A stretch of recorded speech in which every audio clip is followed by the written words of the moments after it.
And we are live, I believe, guys. I think we are smooth and we are live. Thank you so much, everyone who has joined already. You are awesome. It is Saturday night in the UK, that is, and it is the Indie Games podcast stroke the Indie Games Awards this time. It is a special episode for our final episode of this year. It's, as I say, the Indie Games Awards even, and yeah, we're doing it with a big crew of people. You guys in the chat are legendary for coming by. We're here to celebrate some indie games of 2020, some of the best indie games that have been around in 2020 and a bit of beyond as well, with some upcoming awards as well.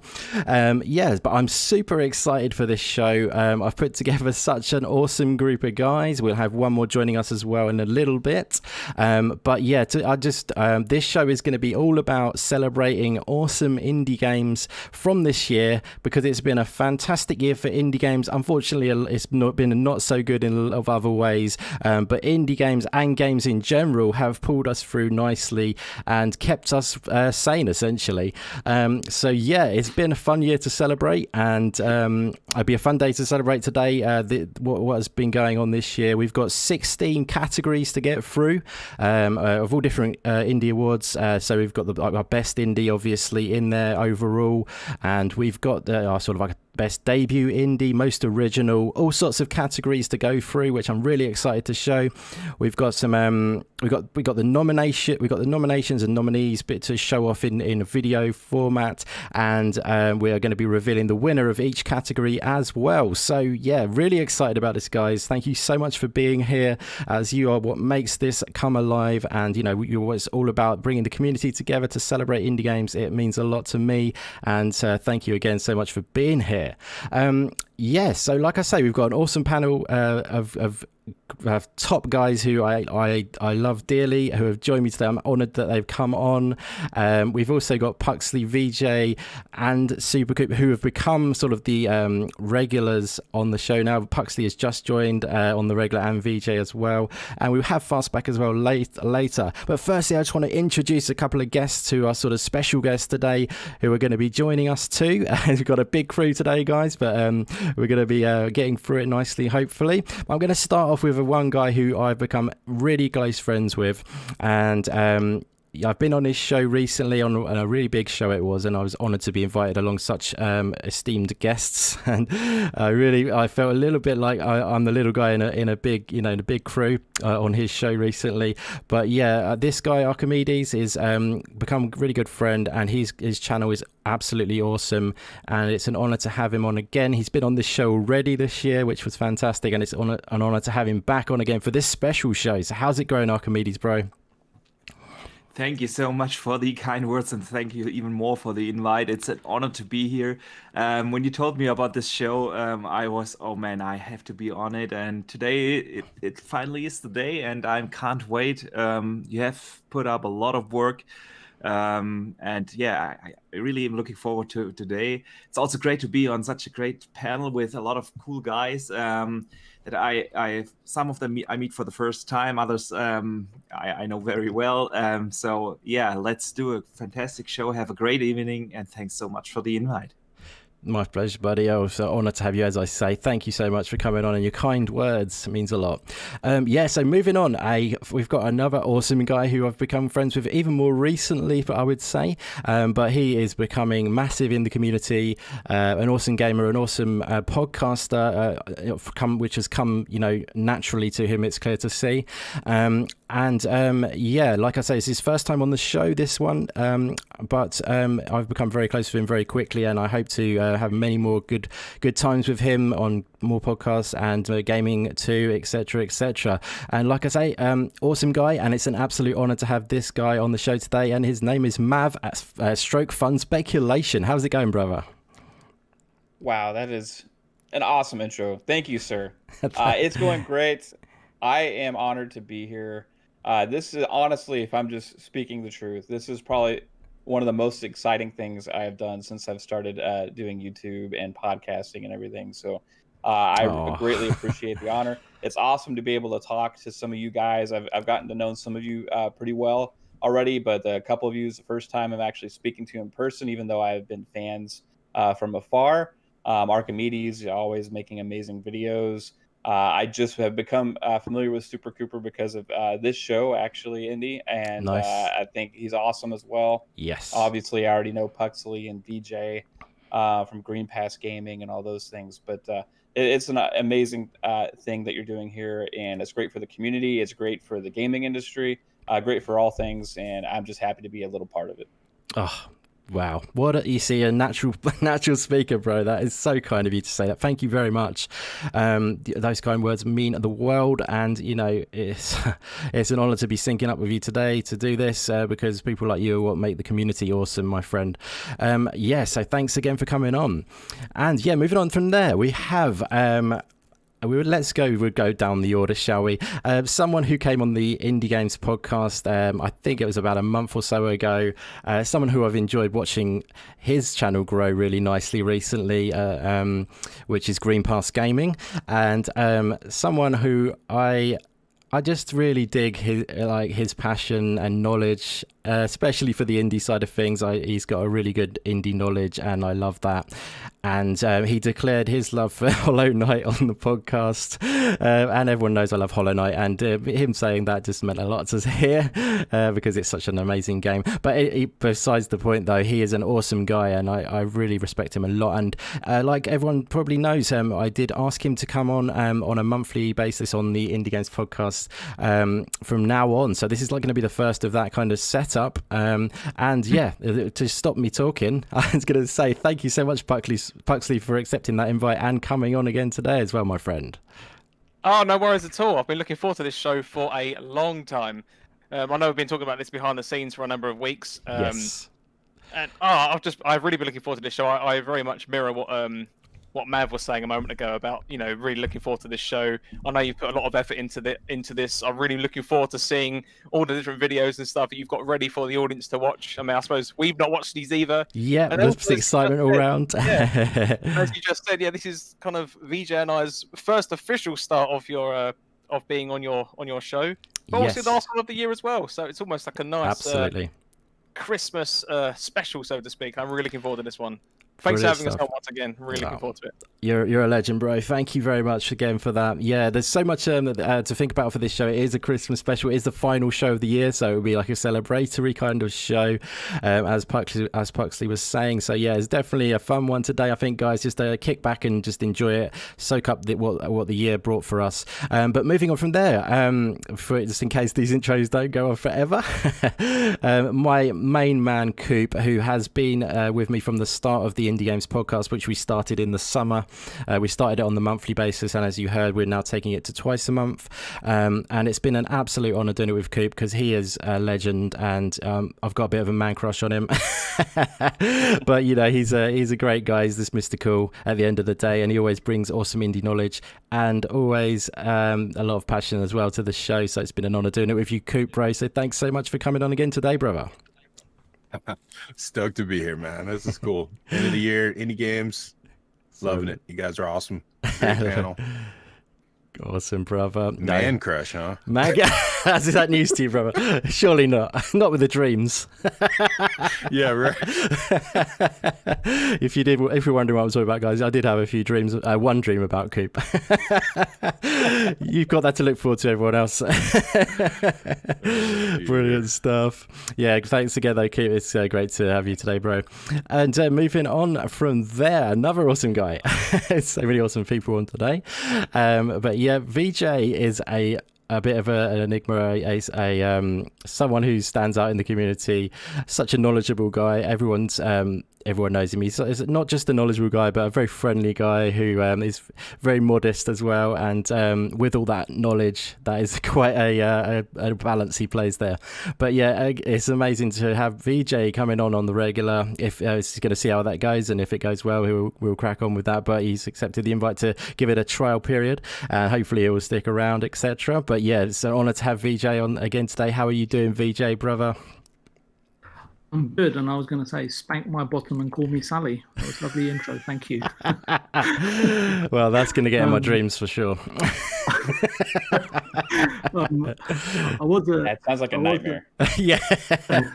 Oh, you just haven't tried it, Mav. You don't know what you're missing out on.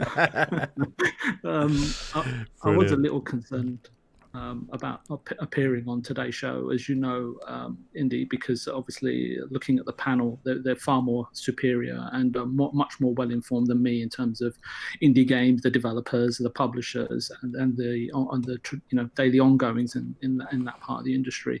But your warmth and generosity convinced me to be part of hopefully today's legendary show, and I concur with Puxley as well.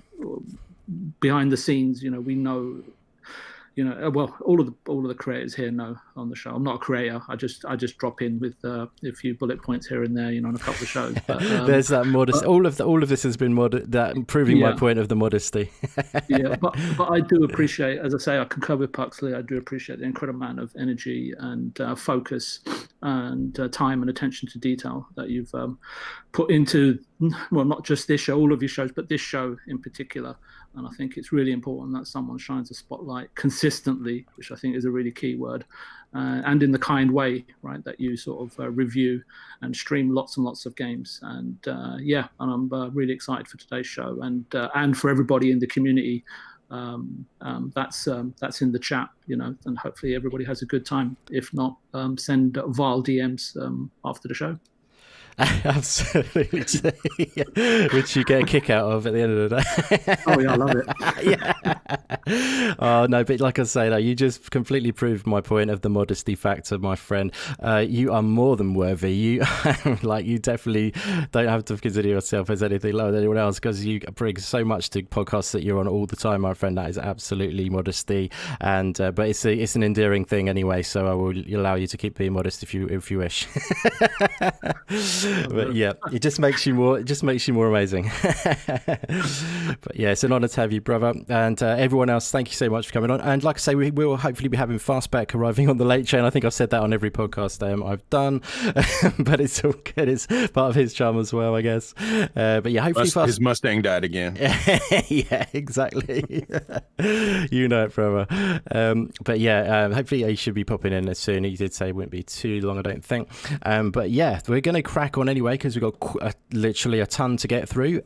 We have got a bit of the main bulk of the show is going to be about the awards, but also we've got a little bit of a fun quiz at the end, and we're going to do a couple of very small giveaways. I'm afraid I'm not quite as I've got a little bit to give away. I'm not Mr. Boomstick, basically, I'm afraid. I'm not got those YouTube millions, I'm afraid. But, I wanted to say thank you in a way. It's the end of the year. It's also, I've hit 1,000 subscribers. I want to say a massive thank you to everyone who has subscribed to the channel. It means the absolute world. It's been a slow process to get to that 1,000. I've been grinding away, so trying to spread that positive message for indie games, and it honestly means the world that you guys have subscribed and joined the indie endeavor, essentially, to spread that indie goodness, essentially. But thank you so much, everyone who has subscribed, and like I say, we'll do a couple of small giveaways at the end, but very small. And we've got about a 3-month Game Pass Ultimate to give away, and also a few different games as well I'm going to give away to peeps. But yeah, let's for now, we're going to focus on the awards, which is going to be the main chunk of the show. And I think we should probably get this thing rolling. And I think what we're going to do, as I say, this is going to be a hybrid show between podcast and awards. So it's going to be chilled. We're going to have a chat about each award that I show, but it's going to be the nominations are going to be shown up. But I also just wanted to clarify these awards that you're going to be seeing. They have been voted on by a panel of 23 people. So I sort of reached out to a targeted audience of 23 people who I knew kind of played indie games, etc. And I'm just going to give a little shout out to them really quickly. So I've reached out to 23 people who did the voting for this. So everyone on this panel has done voting for this. So it's been 16 categories voted by a target audience, as I say, who play some indie games and some more than others. But yeah, I wanted to give it that. And then we've also got the community award, which has been voted on by everyone amongst the community, so everyone could vote, and hopefully all you guys got your vote in. But I just want to shout out all the people who voted on the panel-based ones. So it's shout out Coop, obviously, Fastback, Puxley, VJ, Jubei Sensei, FC Violent, Removable Sanity, Archimedes, PTK Blam, Mr. Boomstick XL, Cybernox, Wilmy Hood, Gaz from Game On Daily, SX2 Scott, Luke Steele, It's Dare, Mav, obviously, on the show, Italian Clowns, Joe from Song of Iron. You might see him later on this show, in the awards. Spoiler alert. Insipid Ghost, Luke, Frankie from NLG, Goat Force Gaming, Flap, and Cloud from Season Gaming stroke Gaming Beyond the Box crew. So thank you all of you guys who did do that voting and everything. It's massively appreciated. It means we could get like a sort of like targeted awards sort of like structure, and also that it meant this is how we reached these nominations in the end. So each of these videos I'm going to be showing, starting off with the best action indie game, we'll reveal 5 or 6 in each category, and like I say, they're all voted, and it was basically the one who got the most votes obviously will be the winner, and then the other categories, the top 5 of it, the other games will be in, so the ones that are resulted in the top 5 amount of votes for that particular game. So that is enough of the technical stuff out the way. We're now going to jump in and see if this all goes smoothly. You don't hear that on the Game Awards. We're going to see if it goes all right. But we're going to jump into the first of these awards now, which is, like I say, the best action indie game of 2020, voted on by the people I mentioned before. So let's do this, guys.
Technical difficulties. And the winner of the best action indie game of the Indie Games Awards is Hades, guys. I wonder if that one's a surprise. It's rigged and Fastback's coming. I'm out. Hey, how are you doing, brother? He came in to say that. Yeah. What's up, Fastback, bro? How's it going? Long day. What timing? Yeah, so the guy's winner of his best action indie game is Hades.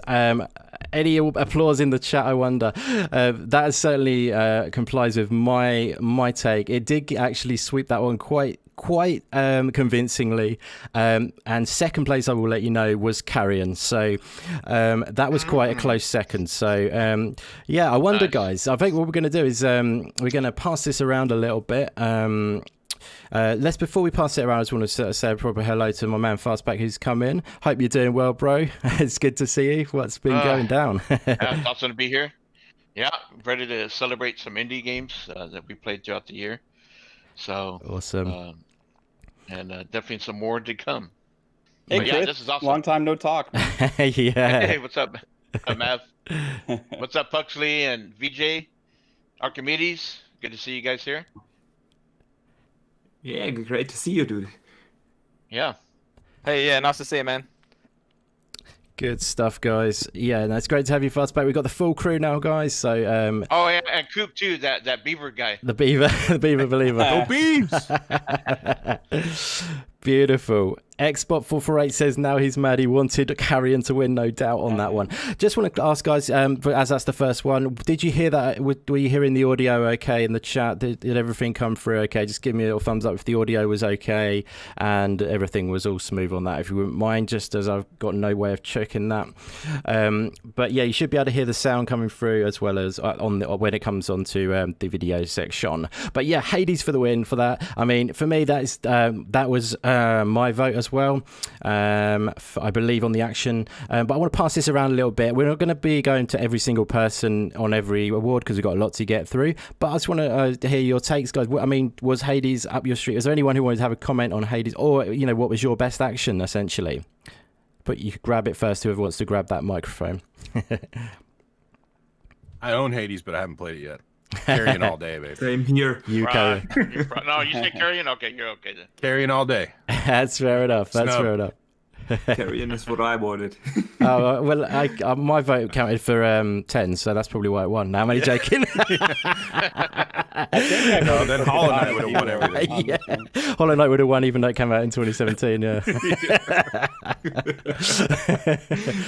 But yeah, no, I mean. Yeah, it was it's good to see because in actual fact, a lot of our community is Xbox centric, and a lot of people do have more than one console, but people, like I say, it is an Xbox centric community.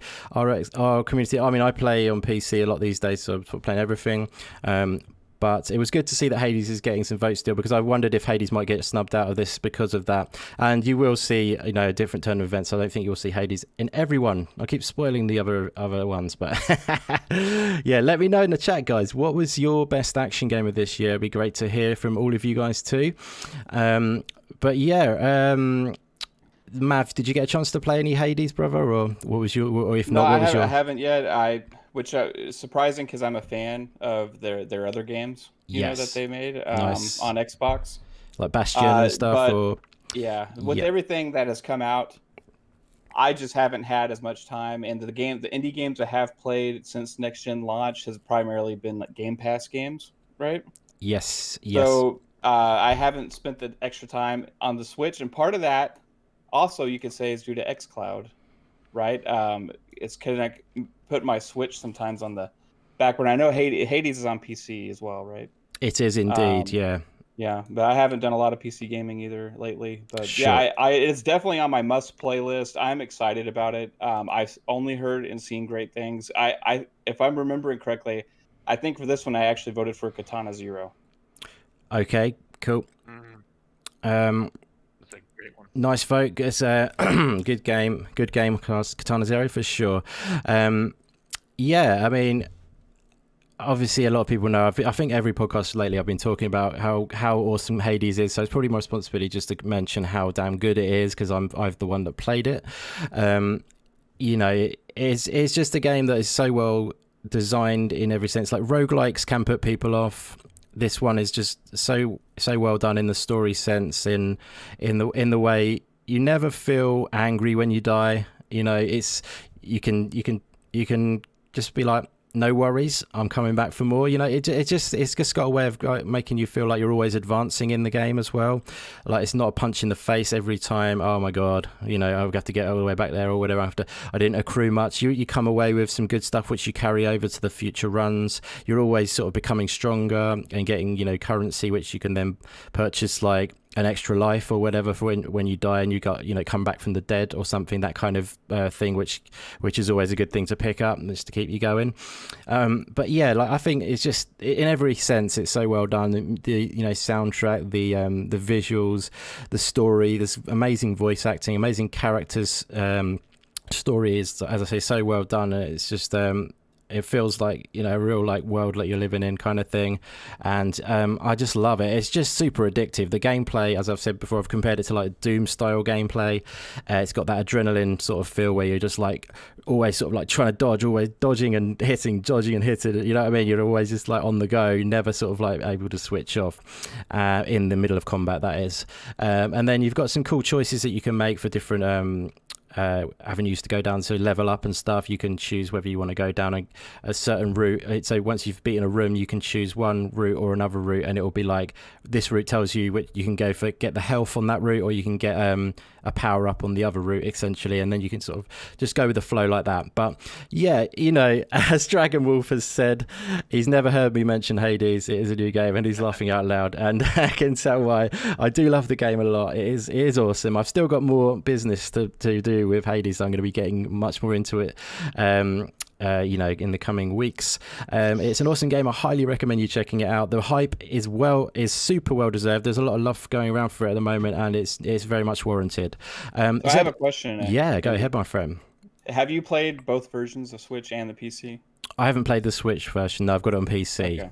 I was wondering if anybody has, which they would actually recommend. Oh, I would definitely recommend the PC version. But then I would say that the version I'm looking at wouldn't run on a Switch essentially, because it's very smooth and very crisp and lovely. Not that it's that demanding, I would say, but it just, from what I'm seeing, I just think that wouldn't be running on a Switch quite as nicely, if you know what I mean. Yeah. So yeah, It did get a lot of love though. When I saw when it was on Switch, I saw a lot of trending Hades on Switch when it first came out. Yes, I can definitely see why it is an awesome game. But if you have the choice of the two platforms, then I could see why it'd be awesome on Switch as well. Definitely don't. If you're thinking I've only got a Switch, then I'd still say definitely get it. You know what I mean? But if it's a choice between the two and you've got both platforms, I would definitely say get it on the PC. Yeah, it just feels really good on the PC in my opinion. But yeah, just before we move on to the next category, I'll find out if anyone else wants to say anything about this category, but I just want to so give a shout out to all of you guys who are in the chat with us, because there is a ton of you guys and it means the world to see you all in here. So yeah, thank you so much, Goat Force Gaming. That is great. Jamie Richardson, an awesome supporter. Thank you so much for being here, my friend. Green Pass Gaming, I just said, did I say? Oh, no, I said Goat Force. So Goat Force and Green Pass Gaming. Flap, it's awesome to see you, buddy. Thank you so much for being here. Thank you for voting in the panel of experts, as they may be classed. Stubbs Gaming, always great to see you, bro. Dragon Wolf, my man, you know, always great chatting with you. My Mighty Boosh brother. If you know Mighty Boosh, you'll know what I'm talking about. And where are we? Choices Matter Gaming. Song of Iron just jumped in. Oh yes, yeah, Joe was in there. I saw him. I did mention it might be worth, but spoilers. So yeah, the video games You're already right, even though it hasn't out yet. Yeah, sorry, that's all right. Video Games HD, Choices Matter Gaming. Where are we? Meisuko, always great to see you, my friend. Red Raven 96. Assassin Looper, always a pleasure seeing you, Looper. Beto X3, Mike from NLG, awesome to see you. Avish, there's a ton of you guys. Export 448, Avish, again, did I just say that twice? I think I did. Back from the dead, awesome to see you, buddy. Judzilla. So many of you guys, thank you all so much for being here. You're absolutely awesome. It's overwhelming the seeing so many people in there, but it's honestly an absolute pleasure to see you all there. Yeah, so just before we move on to the next category, guys, was there anyone else who wanted to say anything about the action nominations, or or Hades, or anything in general in this category? I think that's a no.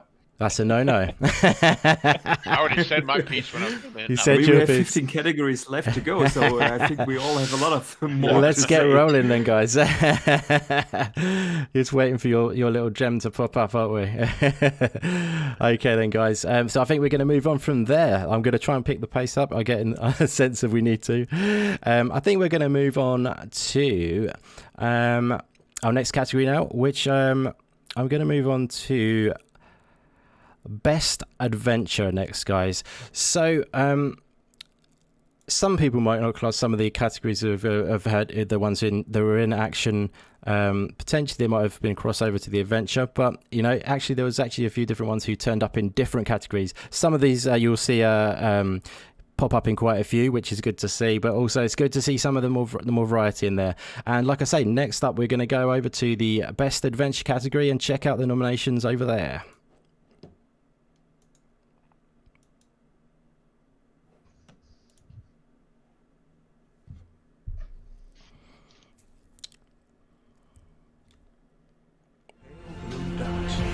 But the Earth we know today is a withered husk, a shadow of its former self. A new beginning dawns for humanity, and it dawns today.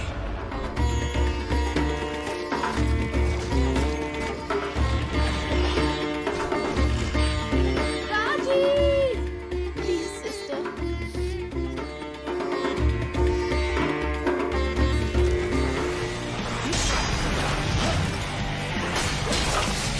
Lord Zeus, of course.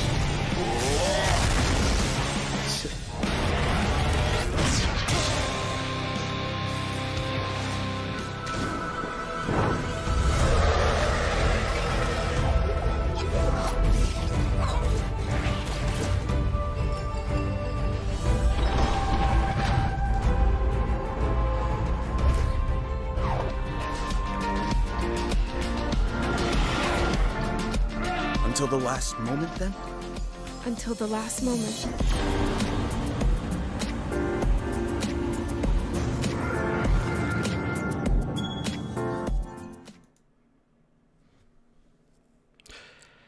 And the winner of the adventure category might be surprising, might not be surprising. I probably should have mixed this up a little bit, but the winner of this category is Hades again, guys.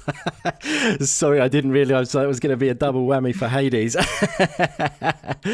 But yeah, Hades takes it again, guys. I mean, and we won't need to speak about too much Hades again on this one, but it's awesome to see it taking two categories. You will be seeing a lot of different other winners coming forward. I promise you I should have mixed that one. But I don't believe that. It's the Hades Awards, guys. Change the name. Yep. With Judgezilla. Recount. I just want to drum this home, guys. Last of Us 2. Yeah. Yeah, exactly. Just like Jeff with The Last of Us. But, I want to give a shout out here to Deliver Us the Moon. Good game plan. is so incredible. It was great. Great ending. I love that game. Definitely, yeah. Absolutely. The atmosphere, everything. Was that your vote, my friend, out of those? Or don't know if you remember, or probably was? It's a good question. It was either Ori or Deliver Us the Moon. Yes. It's good to see Ori in there. That's another thing to mention. But it also got beaten out, so... Yeah, but, like, just to clarify, guys, I allowed the voters to choose, essentially what they think is an indie. So if you're thinking Ori might not be, Ori and the Will of the Wisp is not an indie, that's a grey area question, which, it sometimes can be that it's indie, can sometimes be that you may not think it is. But personally, it's it's a personal decision on that one, because it's a very we won't get into it again on this one. We've got into it many times on the podcast, but yeah, Ori will be featuring in this Indie Games Awards. So just to let you know, but yeah, because I was actually thinking about putting Destiny in there, because technically that's also an indie game. Yeah, I probably would have said no to that. Not that I'm not being put my but you know what I mean? I would have. Ori's is the furthest it can go. I think because of the size of the team, that's a factor for me. Yeah. And at the time they were with the Activision when that came out. That's true as well. Yeah, I think it's size. I mean, Ori and the Will of the Wisp was a bigger team than Blind Forest. But it still wasn't like a Destiny-sized team. I think that's a big factor. And I think that, again, we're getting to meaty sort of things for other podcasts that we've done, and we will do again in the future, 100%. But yeah, it's kind of like, it is a tricky one to sort of define sometimes, but I still think of Ori as a indie. I know SuperCoop does, because he voted for it in the community vote. And I know a lot of people do consider it that way, and there's a lot of reasons. I voted for Ori as well In this category here?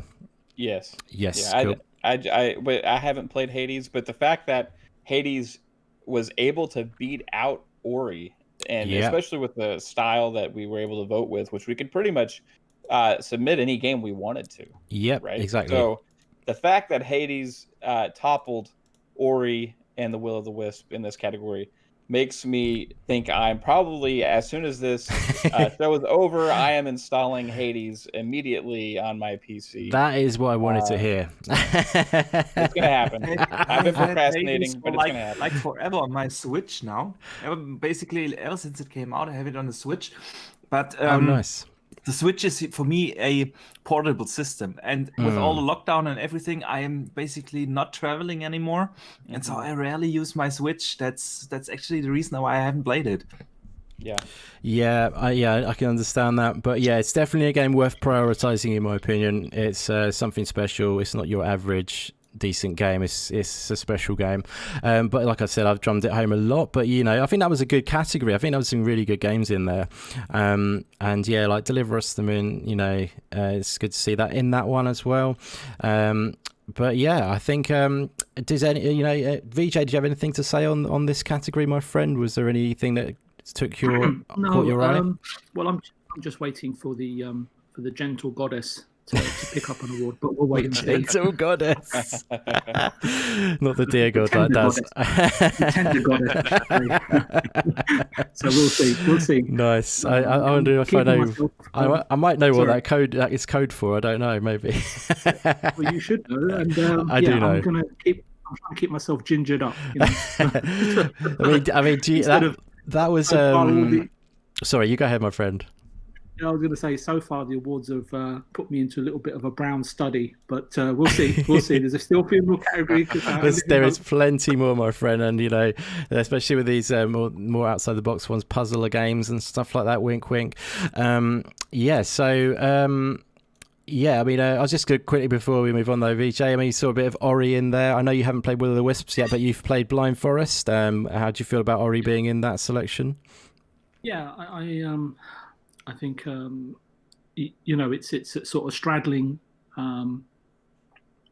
in terms of budgets, right? It's good to see some of these other games, you know, like in the previous one where Hades is picking up awards.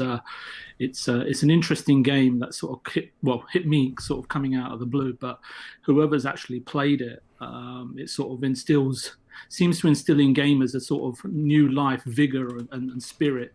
So I can't take anything away from Hades. Everybody speaks incredibly highly of it. No one's got anything bad to say about it. So you know, in that context, you know, it's all fine margins because there are just so many great developers. I think.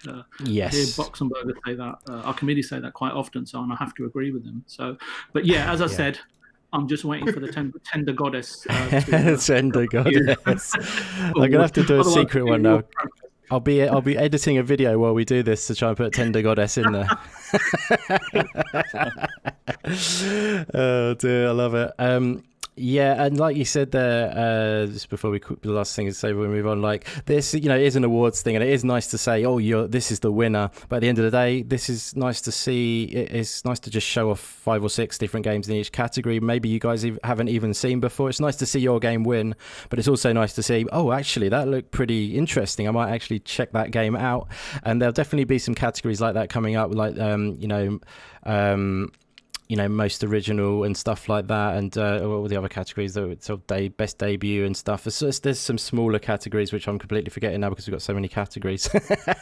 But yeah, with that in mind, I think we should move on, guys. So yeah, I think let's see, where are we going to go next? I probably should have done this in an order, but so many things to organise. But yeah, so let's go. Next up, we're going to go for.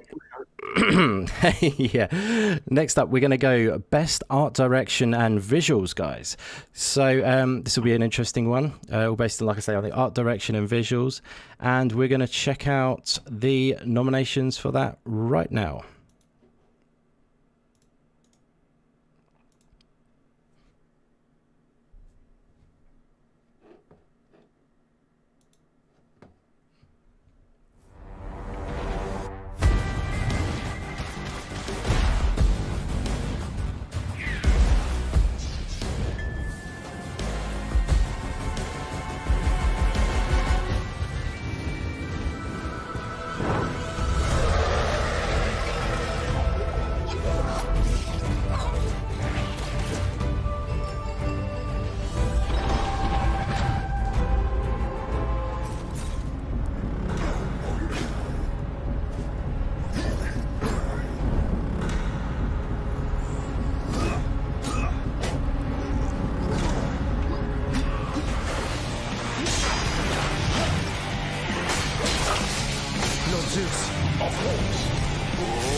Oh my god. This is what never happens on the Game Awards. For some reason I can't find the winner. Come on, just give it to Ori. Where is Who it? the winner is. Where is it? Ori. Oh We all my know who god, the how winner is. unprofessional. Where is it gone? Oh, there it is. I'm so sorry, guys. We had to charm it through, didn't we? He's So just the making winner something up is right now, guys. It's what's- not going to be real. What is the winner, Coop? Gotta So- be Ori. Come on. You got it. So there you go, guys. Redemption is back for Ori. Sorry about that, guys. How unprofessional. I don't know. I couldn't find it. I just like, oh my god. It's like running like a space station in here, I think. Anyway, guys, the winner of that art, direction, and visuals category is Ori. Applause and apologies for my poor performance there. But yeah, no, good to see Ori taking that, because the art direction in that game and the visual style is absolutely stunning, and I'm sure lots of you guys will have lots to say about this one. So who wants to talk about Ori and how they feel about the art direction in that game? Oh, it's just. I mean, it's one of the most beautiful games this year, if not the most beautiful game. Not just in the indie sector, in general. It's the lighting is incredible. The colors are popping. The animations are so well done. I don't know what to say. And if you have played it on the Series X, I mean, at 120 frames, it is insanely smooth. But the super sampled version of it, where it's actually rendered in 6K and then super sampled to your 4K output resolution, I've never seen such great contrasts in a game. Yeah, I mean, well deserved. Yes, I would totally agree on that one. And just to let you know as well, guys, that one took it emphatically as a big majority of the votes went to Ori on that. Second place was Hades. Third place was Spiritfarer on that category for best art and visuals. Spiritfarer got my vote. Nice. Yeah, mainly because I think, Ori and the Will of the Wisp, like I already I had this expectation, and I knew Ori was going to be. I mean, Ori and the Blind Forest had already come out, and I had that expectation. Will of the Wisp met and exceeded my expectations. It was freaking gorgeous, and I can't disagree with this at all. Yeah. However, I just, when I was thinking about voting for this, I haven't seen a game that looks like Spiritfarer, and how beautifully well done that was. Animation's really nice on that, isn't it? The animations on Spiritfarer. Yeah, it's really fluid and smooth as well. It plays really well Plus you can because of that animation. Yeah. Fishing for the win.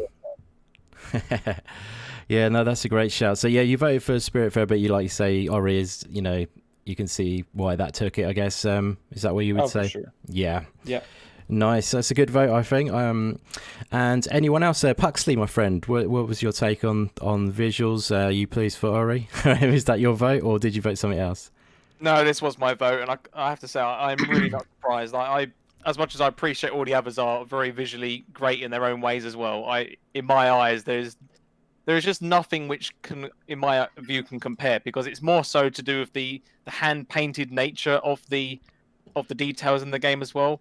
It's just because a lot of the titles on there. I mean, you have some hand drawn stuff and nice animated sequences.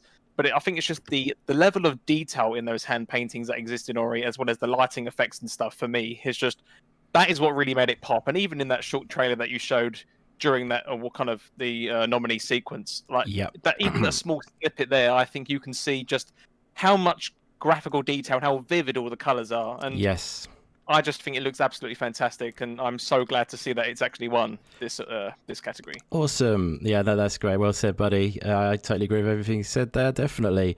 Anything else anyone wants to chime in on this category at all? Is that... Nope. We need a buzzer system or like a light system where you go green or red or something. Cool. Yeah, so obviously, guys, this is a different style show. We're going with sort of like a more put your hand up if you want to say something. So definitely do feel free to chime in at any point, but yeah, if nothing else to say, I think we'll move on to the next category, and hopefully I will have it ready this time to not fail. So yeah, the next category is a really cool category. category, I think, is to highlight brand new games, and that is the best debut indie game. And so yeah, like I say, that's one of the most exciting parts of the indie games, that they are often first time devs making amazing games. So this category is definitely a really cool one in my opinion, and there's some nice games in this to check out, and definitely some that you might well not have seen. So yeah, keep your eye out for anything and get your notepad out to jot down any ones you fancy checking out. But yeah, we're going to check out the best debut indie game now, guys.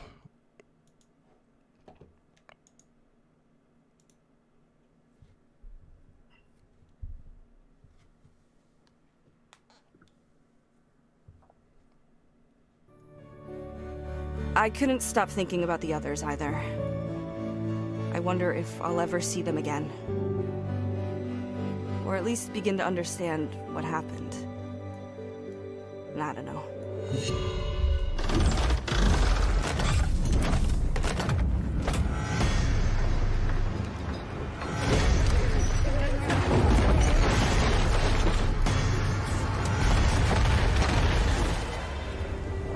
But you never returned. What happened, Harry? Your letters led me to this idyllic, nameless island in the middle of nowhere.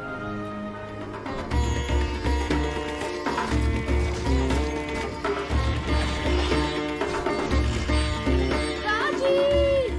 Please, sister.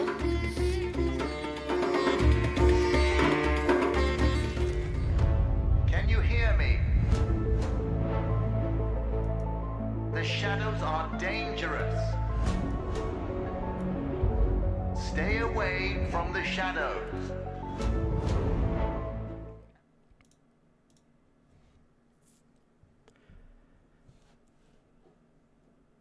Okay, and the winner of the best debut indie game is Raji, an Ancient Epic, which is pretty cool. And I would have been happy for pretty much all of those games to win this particular category, because I think there's some awesome games in there.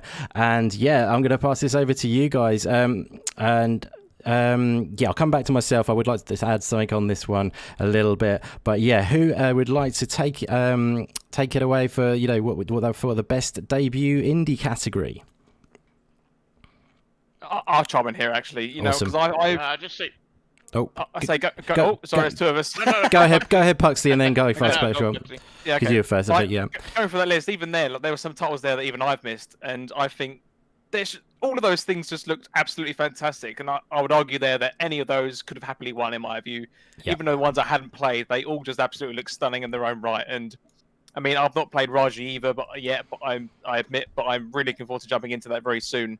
But all of those looked absolutely fantastic, and I'm quite pleased to see that.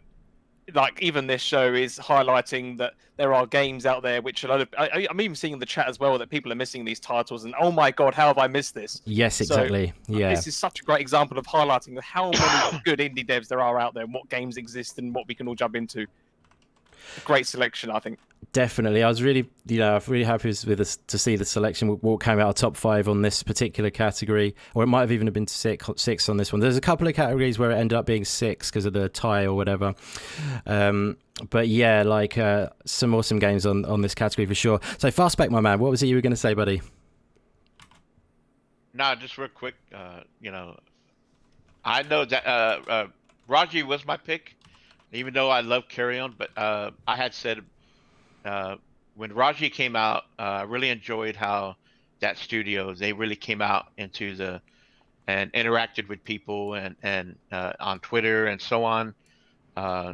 And that helped, I think that helped a lot, getting attention to Raji. And it's just a beautiful game, especially for, they're young people that started on that game for a new studio. So yes. I look forward to seeing more from them as far as in the indie, India culture, see what more they come out with. So, but yeah, like Puxley said, a lot of those games, a couple there that I forgot or haven't seen, and I would love to play all that. They look great. Yeah, I mean, there's an awesome selection of games there for sure. my pick on that one was actually Dark, and you've heard me talk about that game a lot. You probably guessed that, yeah. But I'm glad it got in there as well. But there's a lot of good picks, and Light Matter is a game which I haven't. The game that came up last, Light Matter. I think Coop might be aware of that game. Have you played Light Matter, Coop, or you're aware of it? I'm aware of it, but I haven't played it. No. Right, yeah. I'm embarrassed to say I own a few of those games, but I haven't played any of them. Yeah, I can imagine. Yeah. That was a great list. I'm actually in this category. I would be curious to see like what the votes tallied, because I'm surprised. I'm actually really surprised by the, sort of the top 5 there, and then mine wasn't even on the list. To be honest, I'm surprised Carrion didn't get in there. Yeah, actually, but Carrion didn't get any votes. It's not. Is it a debut? I don't think it's not their debut. No, it's not a debut. No. It's their second game, I think. Yeah, so that's obviously the stipulation for this particular category. Just shows you how many good games came out this year. I mean, it's I could have probably put more on. It's a shame. Obviously, this is how it works. It's a 5 or a 6 in the final list, where that makes it more fun and stuff. But there are other games which didn't quite make it on there, like your one. I've got my list here, which is Paradise Killer. Shout out to that game, which was Coop's pick, I believe, because I remember you talking about it. Because it's it only got one vote on that, but the panel was only 23, as I say. And like one game that didn't quite make it in on that one was the Falconeer as well. So that was his first game, Thomas Salah. But there's some games that didn't make it on there as well. So, but I thought that final list was an excellent list, and you would not go wrong with checking out any of those games, in my opinion.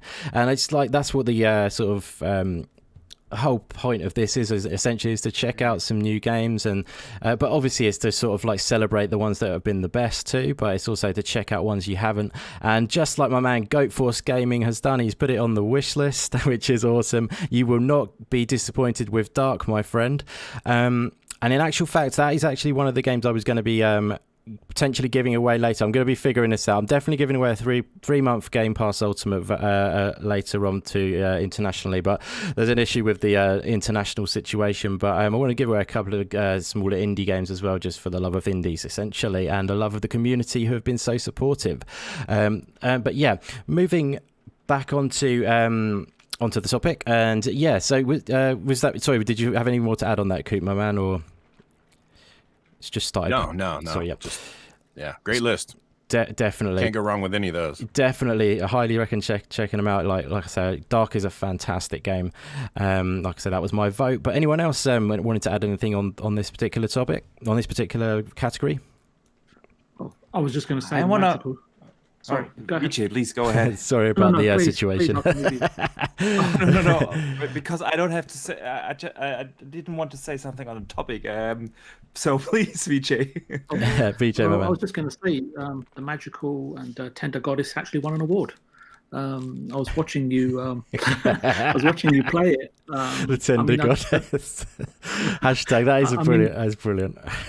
Yeah, I mean, at the risk of sounding inebriated, I think watching you play it, I think you live streamed. I did. A bit of it. I did 2 streams of it. Yeah, 2 long ones. Yeah, and it was interesting because I know it's a debut game, but it seemed to be exciting, stimulating, busy, stressful, loud, aggressive, but all in all, not too complicated.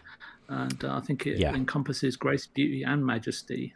As I said, I'm saying that I'm probably a bit drunk at the moment, but you just reminded me. Actually, you just reminded me. I need to open my beer. Thank you. Beer money. Yeah. Oh, I think the best pick comes from Germany, so maybe Archimedes can all ship us a boatload, a few barrels each. Yeah, exactly. Archimedes is our beer sponsor. I'll drink one on you. That's brilliant. Confirmation bias there for you, anyway. So, No, that's great. Yeah, I'm glad. I'm pleased for you that Raji won, because it's an awesome game. I loved every minute of it. Checks in the post indie. I remember watching you play that on stream too, but I remember you dying a lot over. Here we go. That was just that one bit. You're confusing Stubbs and Ori. Yeah, that's Stubbs. No, I think you must have just caught it at the wrong time, right? Yeah, you came in at the time. I don't know about that. Good. No, it's all good. I probably was dying, you know. Maybe you're watching my stream. I remember dying a lot. Actually, I think it might be when I got lost. I got lost a bit, as Pong Sol would know. If he was watching at that point, I think. And he tweeted about it. But yeah, no, I love this kind of category. We've got some more other sort of styles like this one, like most original and they a bit different style categories as well, which are cool. And we've also got one coming up next, best hidden gem as well. But yeah, just before I move on, is there anyone else who wanted to say anything about, you know, this particular category? I definitely encourage you all to check out Dark. It's actually just come onto consoles as well, so it was on PC for a while. It's just come out recently as the complete edition. Definitely recommend that. It's a really cool game. If you enjoy games like Inside and Limbo, definitely check it out. But yeah, anything else anyone wanted to add on that category? I wanted to read something out of the chat from Cyberdogs. Shout out to him. Yeah. The production value of this show also deserves an award. Is his comment, and I have to say yes. You're very kind, my friend. I'm sorry I didn't see that. I was just I've got like I say, control center here. It's like if you imagine in front of on a commercial airline or something. That's what it's like a bit. All the buttons everywhere. But thank you so much for that. Reading that out, Archimedes, and especially thank you so much, Cybernox, my man. You are awesome, brother, and that is a very kind thing to say. And you know, I've been really enjoying everything you've been doing. We had you on the show last time, and that was an absolute honor to have you on, buddy. And thank you again for the kind words. We will definitely be getting you back on, my friend. But yeah, I just want to quickly, actually, before we move on, we've got quite a few new peeps in the chat. So thank you everyone who's popping in. You're amazing. I want to shout Mr. Tushi, great to see you, buddy.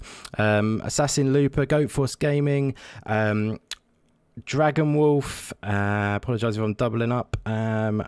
We got Killer Crow, not seen you before, great to see you, my friend. Jubei Sensei, another guy who's been on the Indie Games podcast. Cybernox again, Fun Speculation, you're on the show. Xbox, I always do that. Yeah, love it. Red Raven, Jamie Richardson, a big supporter of the channel, and I greatly appreciate you, my friend. Thank you so much. And Scott SX2, and also Gaming Differently with Cerebral Paul. It is awesome to see you too, my friend. And everyone else, if I've missed you, I apologise. It's awesome to see all of you, including Back for the Dead, who I've just seen at the bottom. But thank you very much, guys, for being here. You're amazing. Okay, guys, so yeah, we're going to be moving on to the next category now. And that category, as I said a minute ago, is the best hidden gem, which is another cool category. As I say, I think it's highlights those little juicy ones that you might not have seen. And yeah, hopefully you'll see something again that you haven't seen, and maybe it will go into notebook or onto the wish list, as Goat Force Gaming did, which I applaud. But yeah, let's roll the best hidden gem category now, guys.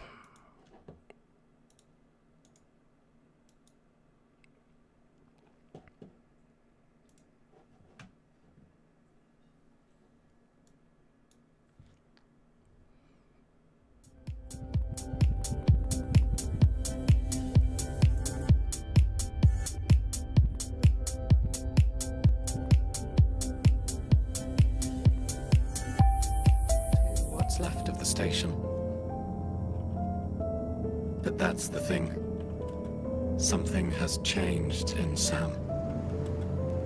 I am different now.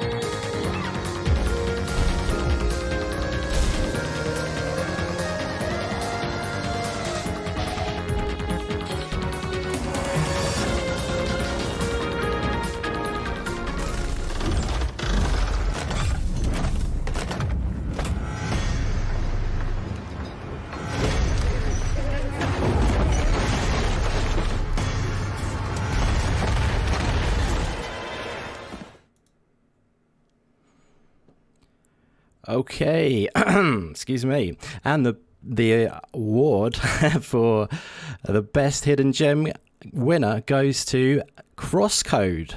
Quite a surprising one there, but I do believe Jubei Sensei might have voted for that one, as he's in the chat shouting it, and he was on the panel of voters. So there you go, my friend. You got your pick there, my friend. That is wicked. But yeah, Crosscode takes that one, guys. I haven't actually played Crosscode myself, but awesome. But awesome stuff. Yeah, there's a lot of good games in that list again. I'm going to actually send this one over to my man VJ, because I do know there is a game in there he loves dearly, and that is Hyperdot. What have you got to say about Hyperdot being in there, VJ? If you're there. We'll come back to VJ on that one, I think. I'm here. Oh, you're there, sorry. I'm here. Good stuff, yeah. Did you hear what I said, buddy? I was bawling my eyes out because I didn't win the category. So I was just wiping the tears away. Brilliant.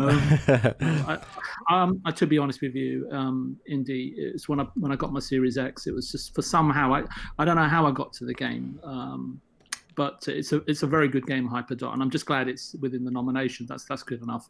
It's I mean, probably everybody knows about it on the chat and in the community in the chat and obviously on the panel.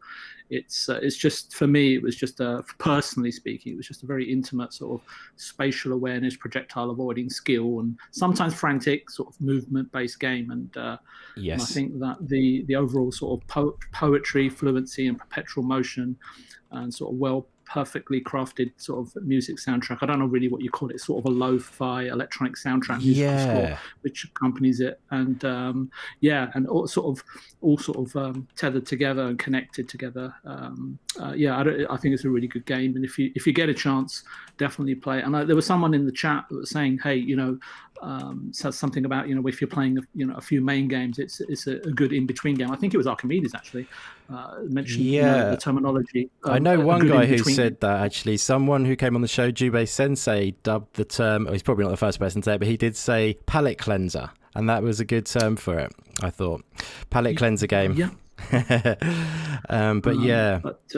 I know how much. Absolutely. So sorry if I went on a bit there. No, go on as much. You go on as much as you like. I like it, my friend. I can tell you, I was talking to VJ before like a podcast, I think, and he had his music up in the background. I was like, "Hey man, I'm digging that music. What is that?" And he's like, "Oh, I'm sorry, I'll turn it down." I said, "No, leave it on. What is it?" And it was Hyperdot.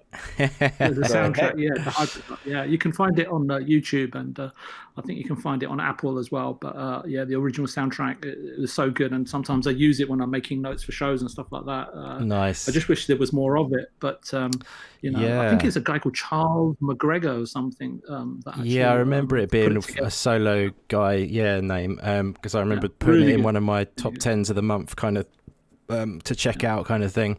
I've played it myself. It's in Game Pass, isn't it, as well? Still. Absolutely, yeah. Yeah, so definitely check it out. It's a nice, relaxing game. Palette cleanser. Give all the credit to Jubei Sensei for that one. We've stolen it. But yeah, great stuff, VJ. And there was something else I saw in that list as well, who someone on this panel who has loved a game that someone on this panel has loved a lot, and that is Fastback and Observation. How do you feel about Observation on the shortlist, brother? It was good to see that there. Good stuff. It was good to see that there. It's definitely I recommend playing that. It definitely will. You definitely got to think throughout that game. It's not just there is some horror elements to it, but there's some technical. I guess you could call it a technical horror game. Psychological, is it?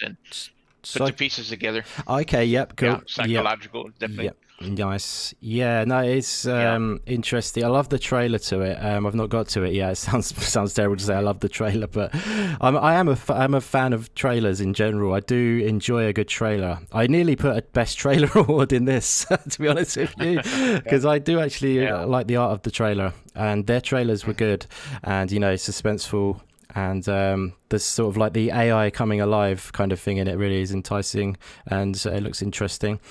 But yeah, so that was good to see that one in there. Anyone else want to say anything about any of the games came up in this one, or any of the best hidden gems that they've seen of the year, essentially? My game did not make this list. I was hoping I would see it in this video package, but it was excluded. I guess I'm probably the only person that voted for it, which is okay. I understand. Quite possibly because there was actually a ton of votes on this for different kinds of games. What was dear God? So it was no, it was it was Poor dear God, I tell you. And to be honest with you, I don't even know if this is a hidden gem or not, but to me Okay. it was, and that was Moving Out. Okay, that's a good good pick. So the reason is because I had a absolute blast playing that with my wife and my daughter all the way through the game. Yeah. It's one of the best couch co-op games, I think, and a lot of people talk about like Overcooked and a lot of those games as far as being good couch co-op, but I don't see a lot of people talking about Moving Out. As far as that. And it is definitely a blast to play, especially like if with your family or with your kids. So I definitely recommend any and everybody checking that out. Nice. No, that's good. That's good stuff, buddy. Yeah, me and my wife loved Overcooked and Overcooked 2 so much. Amazing co-op game that you can and like you can play it with, pretty much a non-gamer. So she won't be offended by that, I don't think.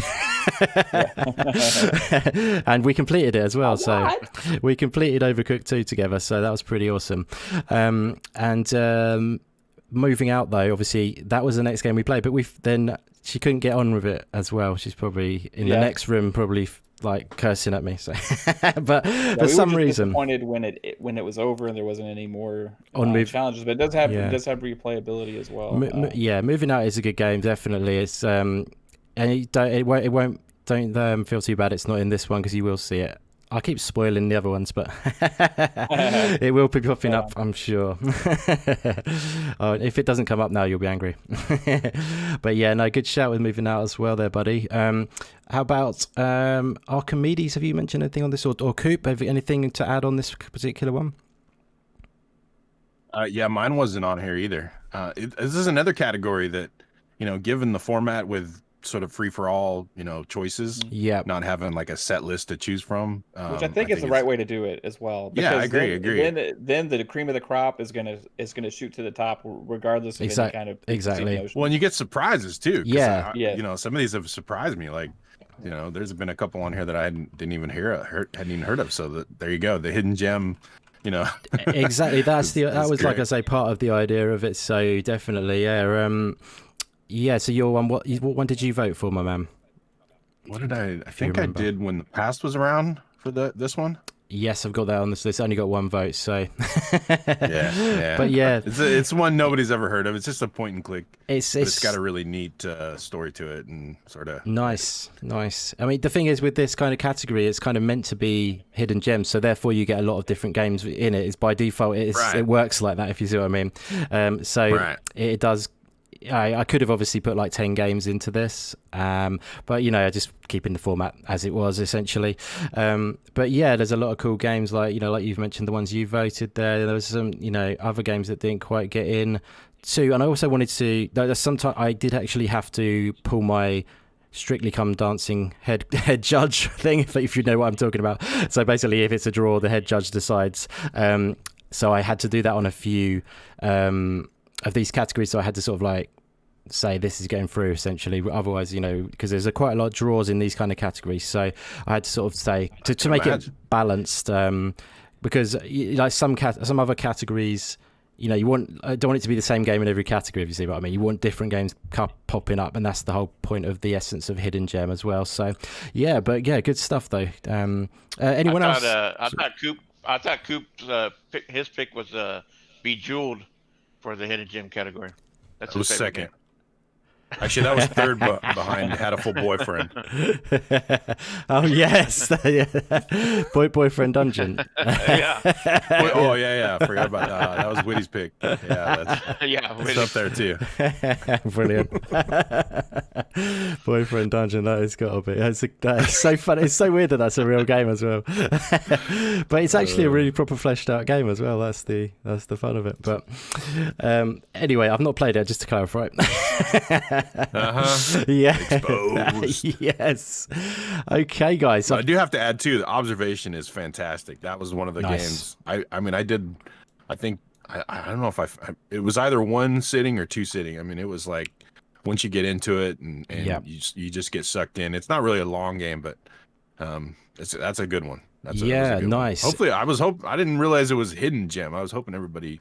Yeah, I think it can be classed as a hidden gem. No, I think it's. I mean, obviously, this is just what everyone considers their hidden gem, essentially. So, but I think it does fit that sort of categorization quite well.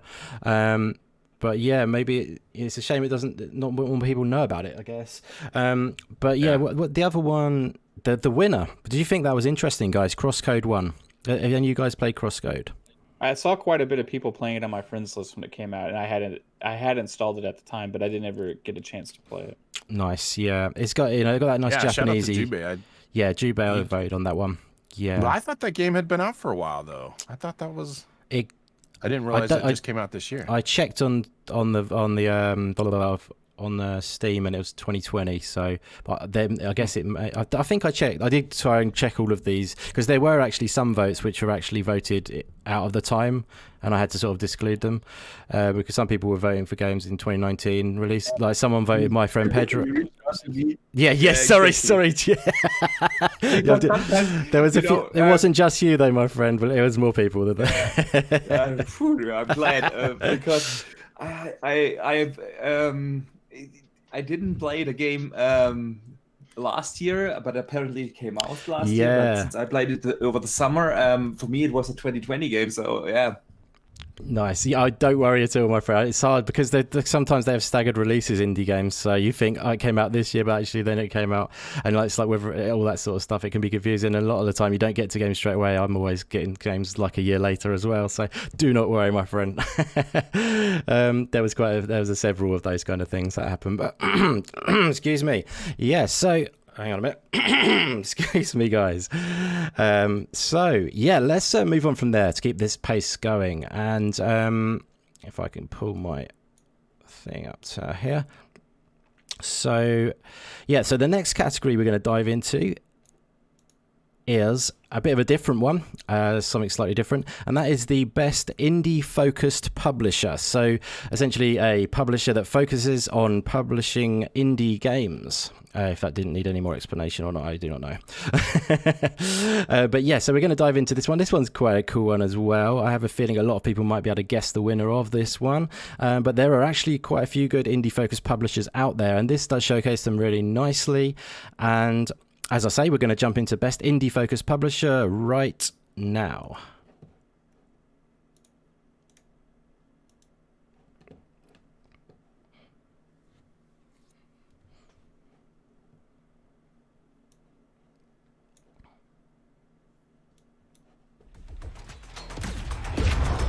We wish to test your abilities by giving you a special assignment. Find out what happened.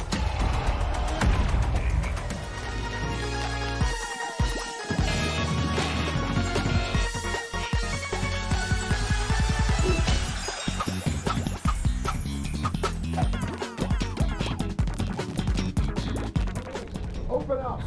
That's him. Did you call the police? We have a warrant. Please open the door. I didn't do anything! We're here to help. Don't listen to him. I'm your only chance. Open the door right now!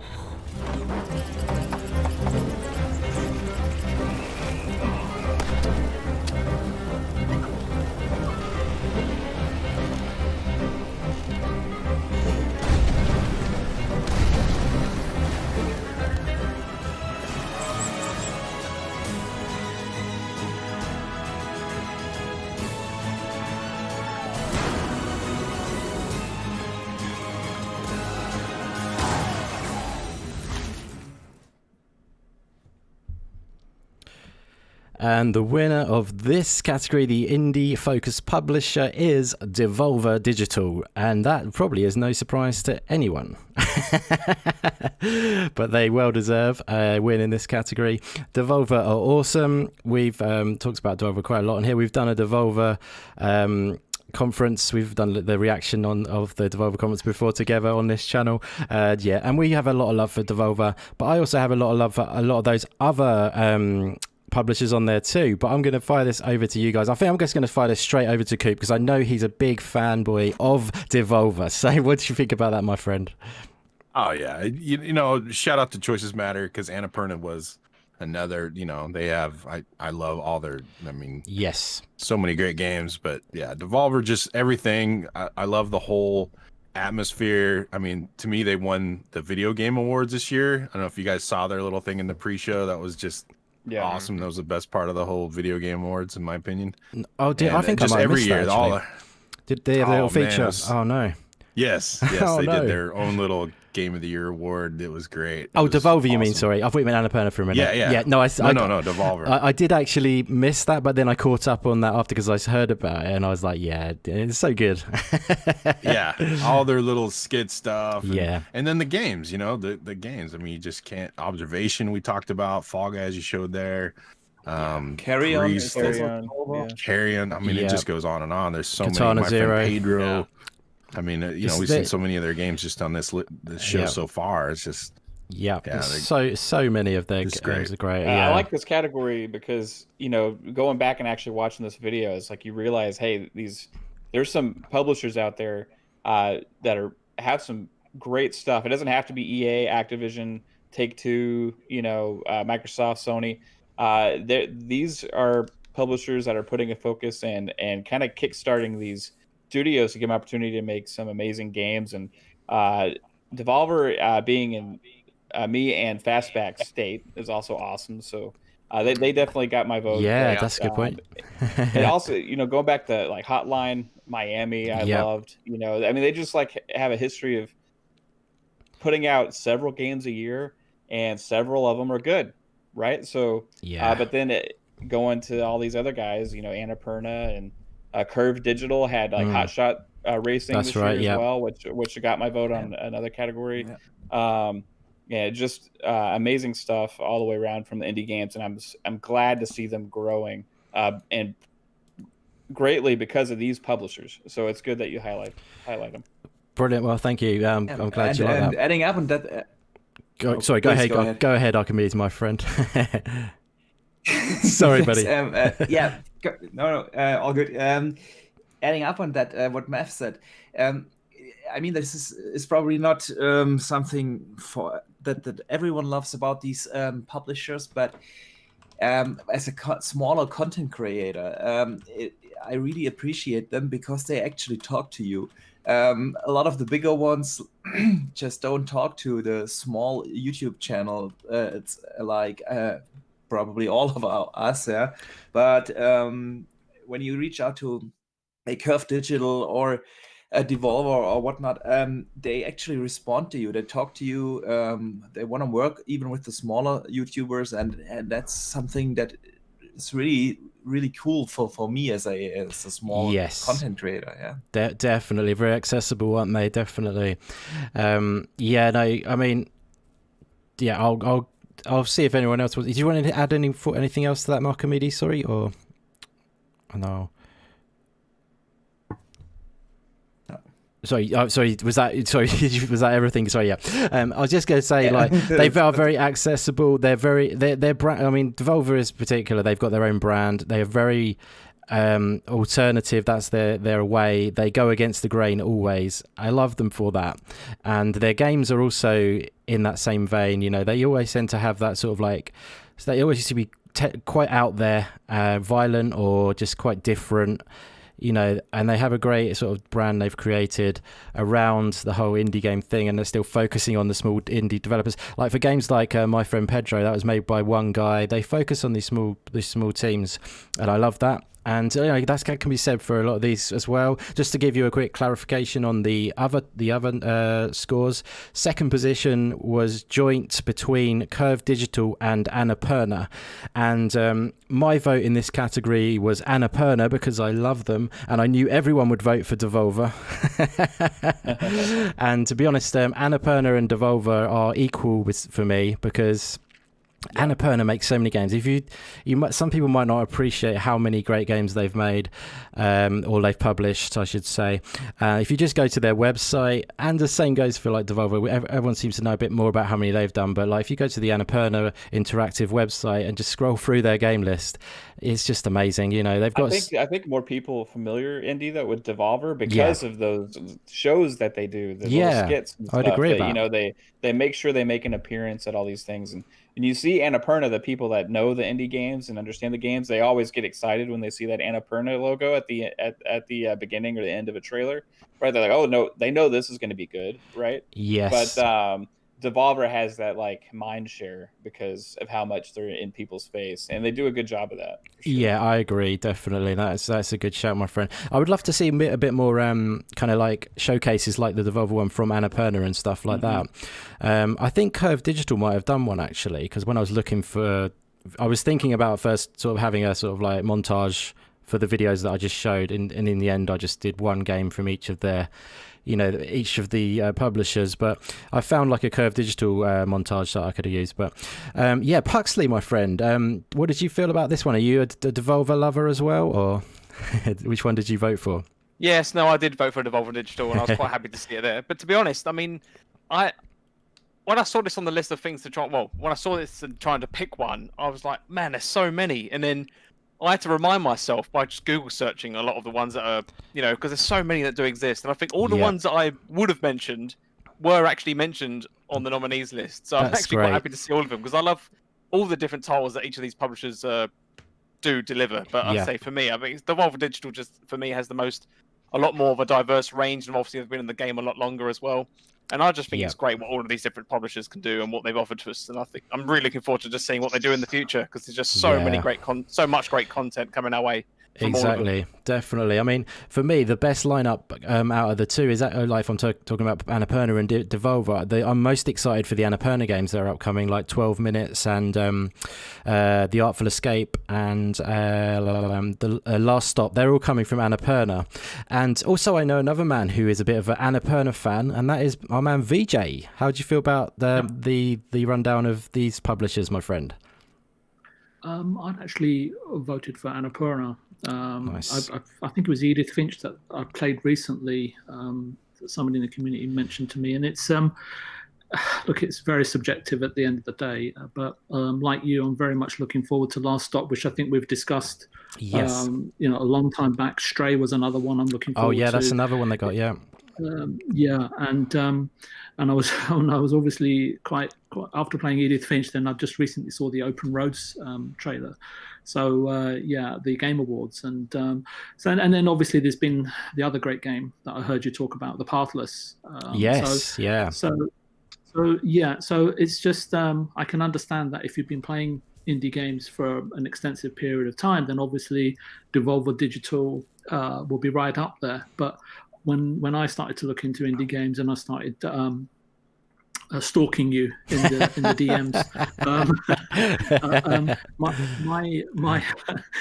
my initial sort of exposure was to Annapurna, and I remember we had some chats back and forth about them. So they were my sort of. I was trying to see where all these games coming from, and Annapurna were the ones that I'd come across, and they're obviously based in California as well. So nice, yeah. So it's up in LA. So I think that what we're finding is that these kind of publishers, I can understand when the developers leave a AAA studio, decide to go it alone, but I think that Devolver and Annapurna, what they show is that a publisher still has a lot of value to add if the management is right, and they can add an incredible amount of value. And if you have a game, whether it's made by one person or 5 people or 50 people, a decent publisher can definitely help to put you on the map, right? I'm not trying to take anything away from the games that creatives and designers put out. But yeah, that's my take on it, and I think its competition is great as well, right? They'll both be looking at each other. Yeah, the good thing is they've got their own identity of both of them, because, like I say, like Devolver's got that edgy sort of alternative kind of vibe, and then Annapurna are kind of more focused on like more of an artistic vibe, if you see what I mean. Like they're artistic and creative savants, right? And they also dovetail in some of that you can see quite clearly that they're from their film division. Yes, that they're able to leverage, like you said, different types of production values and leveraging voiceovers and obviously they've connected with sorry if you can hear that. That's okay. They'll probably come and take me away. Yeah. But, so what are you going on about? No, they're loving it. They're all coming to celebrate. But yeah, I think both studios, they've obviously got very different management, but what it's doing ultimately is providing all of us guys here on the panel and obviously the community in the chat a great amount of diversity, right? And then we can sit here at the end of the year and just with our cigars and evaluate everything and give it a vote. But yes, we should get cigars. So sorry if I sound a little rummy. No, I like that. That's good. More rum the better. That was a brilliant take, VJ. I really like that. It was fantastic, brother. And Fastback, did you have anything to add on this one, my friend? I mean, definitely. Wait, digital? Is it digital Devolver or Devolver Digital? Devolver Digital. Let's finalize it. He's the biggest fan. We can't have you saying digital Devolver. I'm only joking, buddy. Even though I've seen them how many times at PAX South. So, no, exactly. Like Mav said, they're a Texas publisher here based here, and they've been at PAX South the last 6 times that I've been there. And they always have a great booth.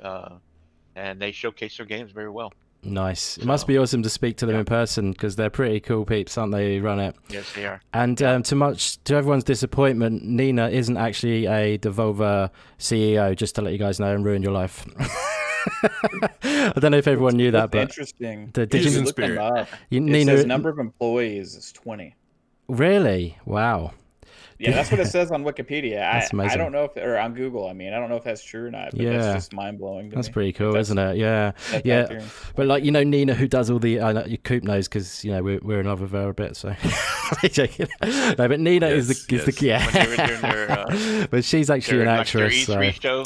Yeah, she does the shows. But I did wonder whether she was actually the CEO because they state that she's the CEO in the videos, don't they? And then I found out she's actually an actress. So, but she does an awesome job of doing it. So, but even the employees for actual Devolver, they're really cool as well. Because I've seen them in videos as well, and they're proper swagger, cool dudes, as well. So they could probably do it themselves too, because you've met them yourself, I imagine. Like they got that Texas sort of whole thing sort of goes hand in hand with their branding, I think. But anyway, they fit with Austin also. Right, is it? Is like known as that kind of like hip culture, like trendy stuff, the slogan is "Keep Austin Weird." Okay, right? I see. Yep. They stole that from Portland, by the way. Portland's always. Portland's not weird. What are you talking about? Hey. Brilliant. Fun. I love it, guys. Okay, cool. Let's get this moving for the next one, shall we? And the next category we're going to dive into, guys. Actually, just want to quickly say before we move on, thank you so much, everyone who's in the chat watching this show. You are all amazing, and it means the world. Seeing a few new faces again. Master Mayhem, it is awesome to see you, buddy. Thank you so much for coming by. Pong Soul as well. Such a legend, such a great supporter of the whole community. Thank you so much for being here. Same could be said for Shizno Elite too. Great to see you too, buddy. Blue Moon FC, thank you for coming by. Red Raven, Stubbs Gaming, Assassin Looper, all you guys still hanging with us. Thank you so much, everyone. And like I say, we're going to dive into the next category now, which is Best Multiplayer of an Indie Game. We're not going to just sidetrack to AAA all of a sudden. We're going Best Multiplayer Indie Game now, guys, and let's do this.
eyes peeled. We definitely have an imposter here.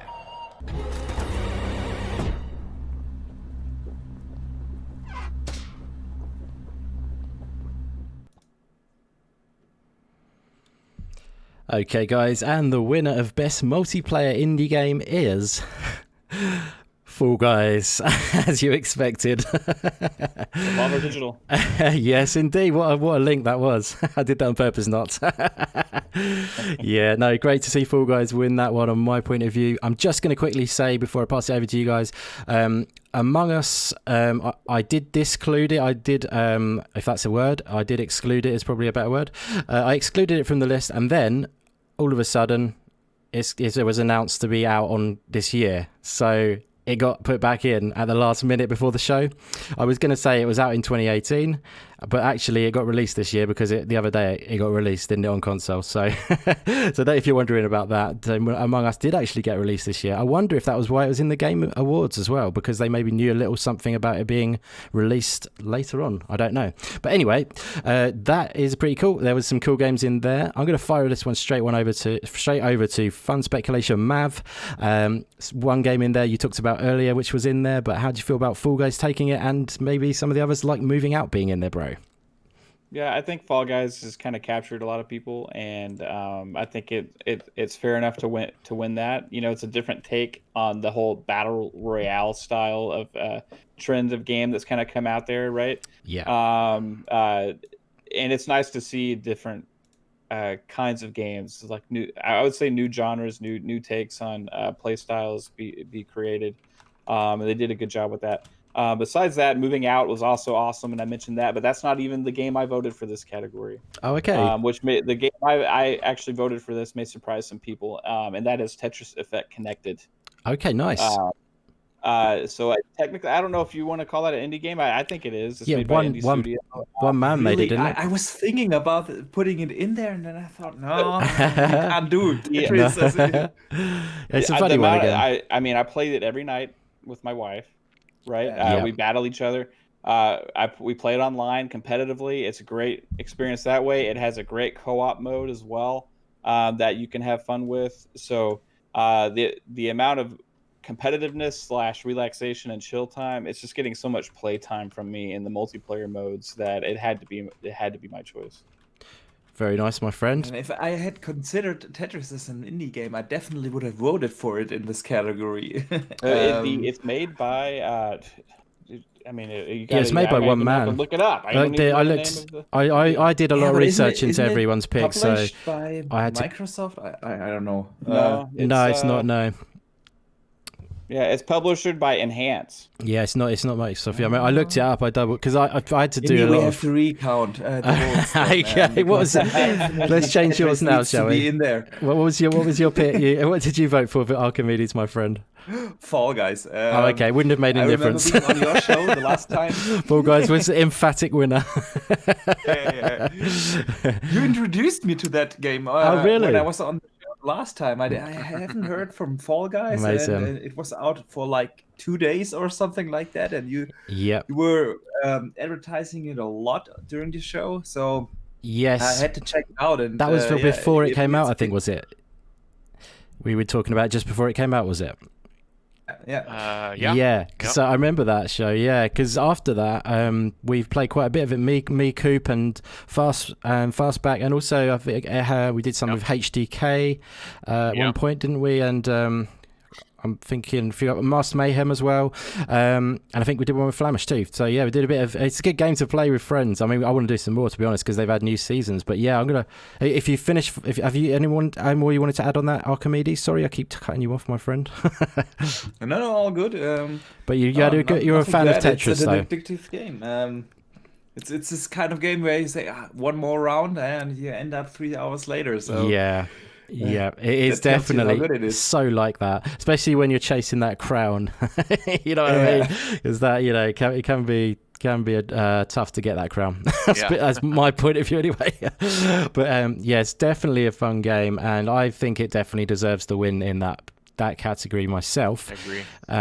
Fastback. Yeah, do you want to mention a little something about Fall Guys? Or... Nah, I mean, out of all that, I think I'm not no surprise. You know, it was free on PS4 at the time, and we, of course, we played it on Steam, and yep, it was great. You always had almost 50 people every time, in each session. So yeah, it's a fun game, and definitely we need to jump back in there again, check out the new stuff. Yeah, I would love to. Definitely, we should do that. And Coop, my man, Yeah. are you still chasing that crown, brother? I need to get back on it. There's been too many other games coming out lately. But the thing I like about Fall Guys, like a lot of these, and I haven't played all of these, but a lot of them seem more of the co-op. Yeah. Whereas Fall Guys was one that I could just jump in by myself and still play the multiplayer and just get it. It was real quick. I could even do it on my computer at work and jump in and do a quick couple rounds at lunch or something. It was just a fun little laugh, pick up and play. Yes, you didn't need to set it up, coordinate. Even though it's obviously it's much better with friends and stuff too. But but to me that one sort of made it stand out as. And it's just fun. It's just great. I mean, there's a few of the little mini games that are kind of annoying, but most of them are fantastic. And it would be interesting to see. And they're supporting it too. They're supporting it well for sure. Yeah, definitely. Yeah, that's good. Yeah, good shout, my friend. Yeah, it was an emphatic winner. It's left the rest in the blocks essentially. But yeah, I think it deserves that really because it's been a sensation this year, hasn't it, Fall Guys? So. In a good way, but I think there were some great other nominations in that one too. Nominees, obviously Among Us has been another sensation. I haven't played that yet. I'm going to be checking out. It's now on Game Pass PC, which is cool. And yeah, definitely. I haven't tried that one yet. I'll be interested to find out. Deep Rock. Yeah, I was going to say that's one I really I'm dying to play with you guys or anyone really who wants to join me and play some Deep Rock Galactic. Let me know. I would love to, because I know my friend. Shout out to It's There who was on the voting panel. We're going to be getting him on the show at some point, and I've been following his indie game focus channel for a while. He loves that game. That was one of his favourites of the year. So he's got a lot of good things to say about it, and I can see why. But there's Moving Out is a great one in that one, and Golf with Friends has been popular amongst the community as well. But yeah, VJ, have you played a bit of Golf with Friends? I think you might have. Yes, I have, and I'm surprised it didn't win the category. I only wanted it to win, so because it frustrates so many people on Mr. Tushi's gaming nights. But it does evoke and it does give way to some fantastic banter. Yes, but I can understand Fall Guys winning, and I think I've mentioned to you before. It really does remind me of the British TV show from the 70s. It's a knockout. Yeah, definite. It's actually the full name for the game is actually Fall Guys Ultimate Knockout. So, and it's definitely nodding its hat or whatever, or tipping its hat to those sort of shows like Takeshi's Castle as well. Yeah, knockout. Yeah, definitely. Yeah. So that is really cool. I really, I love it for that. I think it's a really unique concept for a game. It's different, and they've done well. But yeah, good stuff. And Puxley, my friend, I'm sort of going around everyone a little bit, but it's good to hear everyone's take. Hopefully, we're not gonna just let me know if I'm taking too long, guys. So I will speed it up. But Puxley, did you have any takes on this particular multiplayer category, buddy? I'm not too surprised to see Fall Guys win, if I'm perfectly honest. I've not played it in a little while, but I did play it when it first came out on PC, and I think it's absolutely fantastic. There was a number of moments, I think, where the game can kind of get a bit samey if you play it for too much, I'd argue.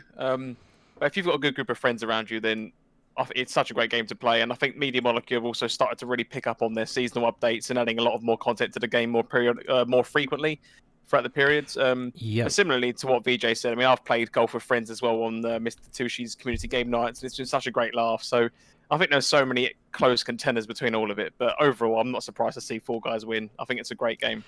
Definitely a good shout, my friend. And we need to play some Fall Guys together, I believe. I think, we've got to do a good session sometimes. It's so hard to organise these things, but, with all these, everyone coming together a bit more lately to do community game nights, I think it's more doable. And maybe we need to take those onto other platforms sometimes. Unless Fall Guys comes to Xbox in the end, hopefully. But anyways, yeah, that's awesome, guys. That was a good category. Fall Guys, loved it. Was a lot of hype for it before it came out. I think it delivered. The only thing, a small thing that I would like about it is if to get the names back on the PC, so you can actually see your friend's name when you're running around. But there was a sort of hacking issue with that. But anyway, we're sidetracking big time. So yeah, I think we're going to get this moving again, and we're going to go into the next category, which is going to be Best Narrative. So it'll be interesting to see what this one is. And before we jump into it, guys, I'm going to say to the chat, thank you very much firstly for being here. You're legends, and I really appreciate it. But I'm going to say, let me know what your best narrative-based indie game of 2020 was in the chat now while I play this video, and we'll come back and see if you've popped any in there, and I'll read them out. Good stuff, guys. So let's jump into the best narrative indie game.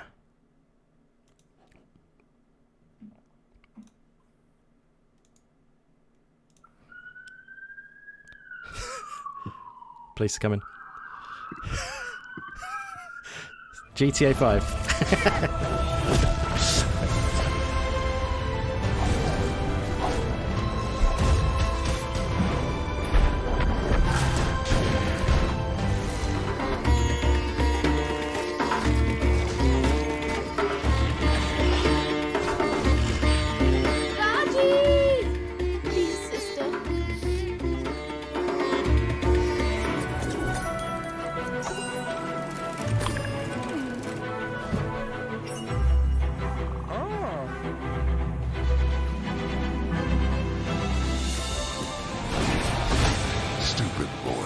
Shall never reach the surface. You'll have a better home where you belong, here on Olympus. And to help you on your journey, have my blessing. But you never returned. What happened, Harry? Your letters led me to this idyllic, nameless island in the middle of nowhere. But the Earth we know today is a withered husk, a shadow of its former self. A new beginning dawns for humanity, and it dawns today. Good stuff. And the winner of the Best Narrative section, Best Narrative Indie Game of 2020 is a tie, guys, between Hades and Spiritfarer. That is something you don't hear on the Game Awards as well, a tie. But I didn't want to divide it up. I think they're both worthy. You know, it's a tie at the end of the day. It's neck and neck. So Hades and Spiritfarer take that one, which is pretty damn awesome. I think they're both amazing. And yeah, there's a lot of love for Spiritfarer going on in the chat. I'm just going to read out a few people's their personal best narrative game. So we got Assassin Looper. She loves her Spiritfarer, and she's voted that in the chat. And we have got an Ori there. And we have got Spiritfarer from Moon FC and Deliver Us the Moon, I believe, too. And yeah, I think a lot of people loving the Spiritfarer in the chat, so it's managed to take the tie. Like I say, Hades on neck and neck with that. So yeah, I think VJ was perking up a little bit there for some Spiritfarer chat. What did you think about that, buddy?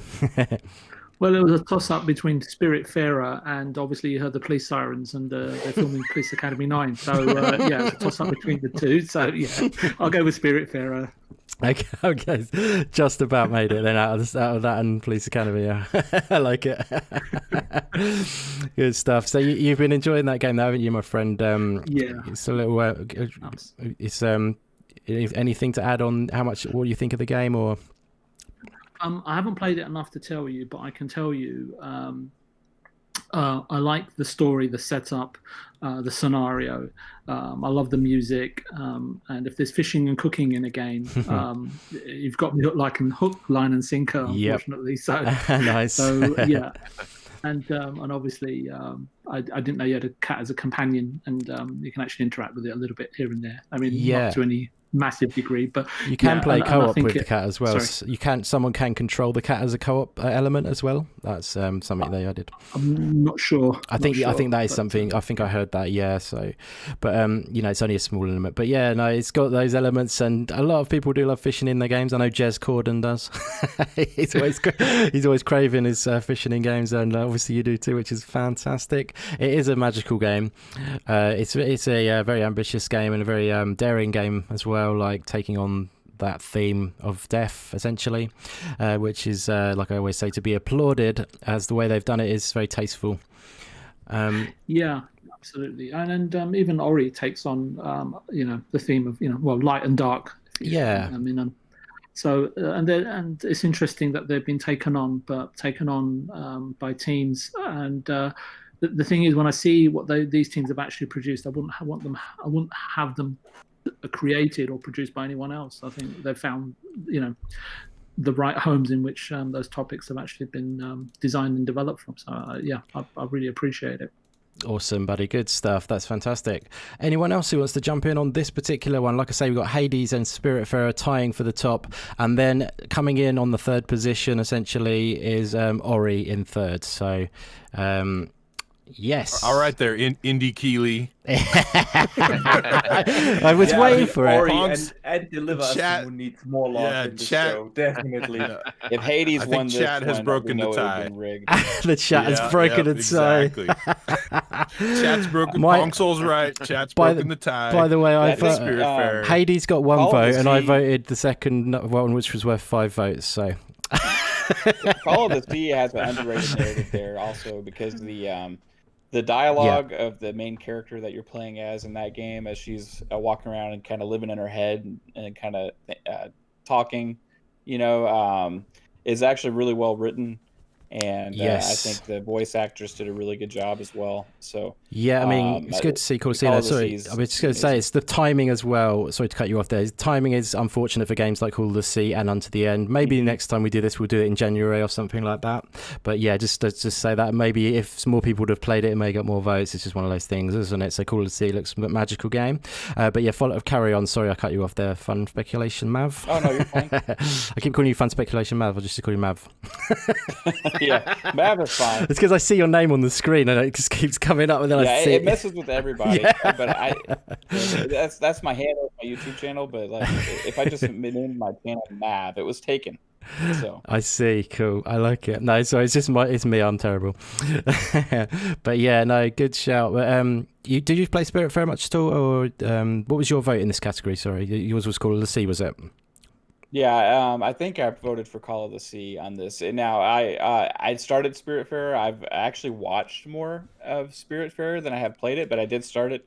Spiritfarer was my choice for the art and the visuals, right? Sure. Yep. But as far as actually the narrative, I think the narrative in Call of the Sea really stood out to me. Yes, and I actually think I didn't vote for Hades in this one. I don't think I did, by the way, guys. Just to clarify. Lies. I actually think I voted for Spiritfarer in this one because I think the way they, like I said a minute ago, they've taken on such a ambitious theme. And they've done it really tastefully, as I said a second ago, exactly.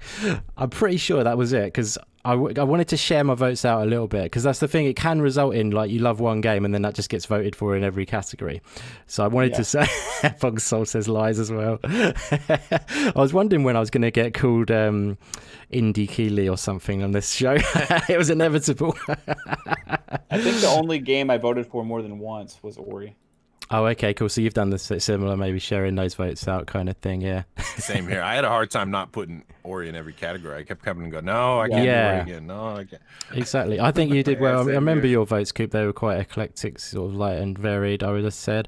But yeah, no, I think everyone did an amazing job with the votes. I can't remember if I put Raji or Deliver Us the Moon. We've got Raji and Deliver Us the Moon in there, so it could have been either of those. They didn't quite... so they did make it into the categories, didn't they? Yeah. So, So anyone else got anything to say about the best narrative section? Category even. Puxley, my friend, are you anything to add or anything, or are you all good?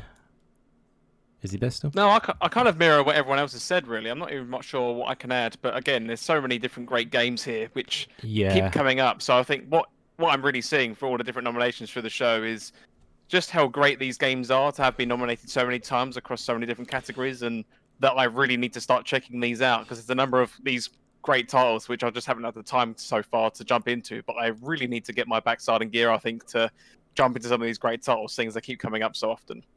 Definitely, my friend. Yeah, 100%.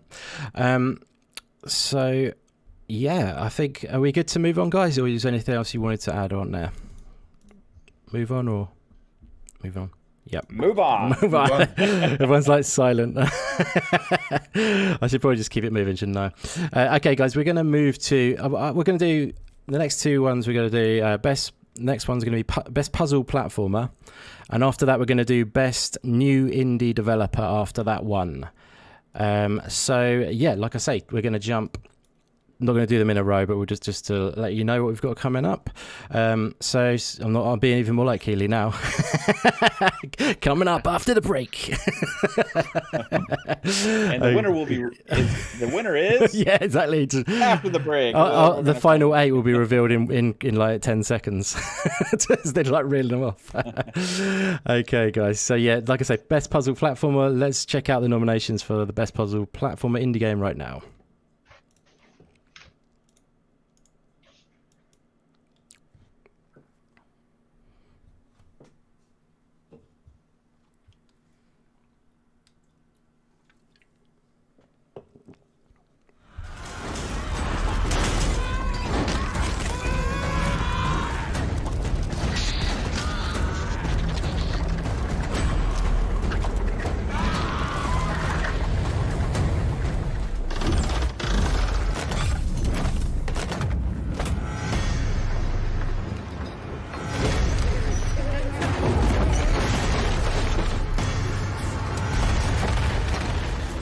You're strong, Anna, and a natural explorer. I know you'll make lots of new friends along the way. Just remember what we taught you, and you'll be fine.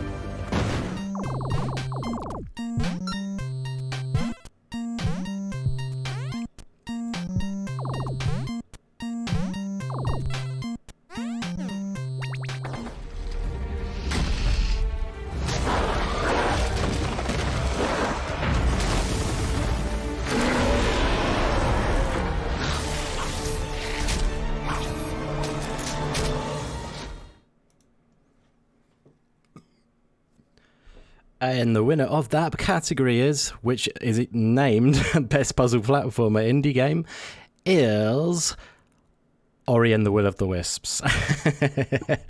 There we go. And the justice is so, because Ori is going to be in a feature in a lot of categories here, guys. Don't you worry about that. It's already coming through. But yeah, Best Puzzle Platformer quite emphatically won. Take it away, Archimedes.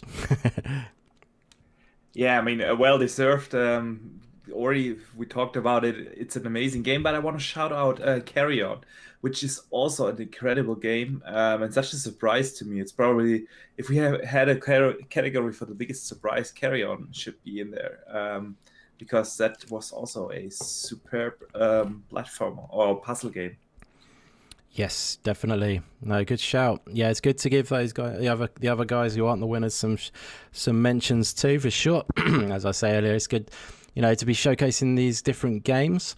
So yeah, like again in this one we had just to clarify in case you don't remember, guys, from a second ago, but we had Ori, Carrion, Spelunky 2, which is the first showing of that tonight, and we had Dark.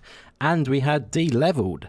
Now I'm going to send this one over to SuperCoop. He's expecting that, I bet, because D-Leveled in there, my friend.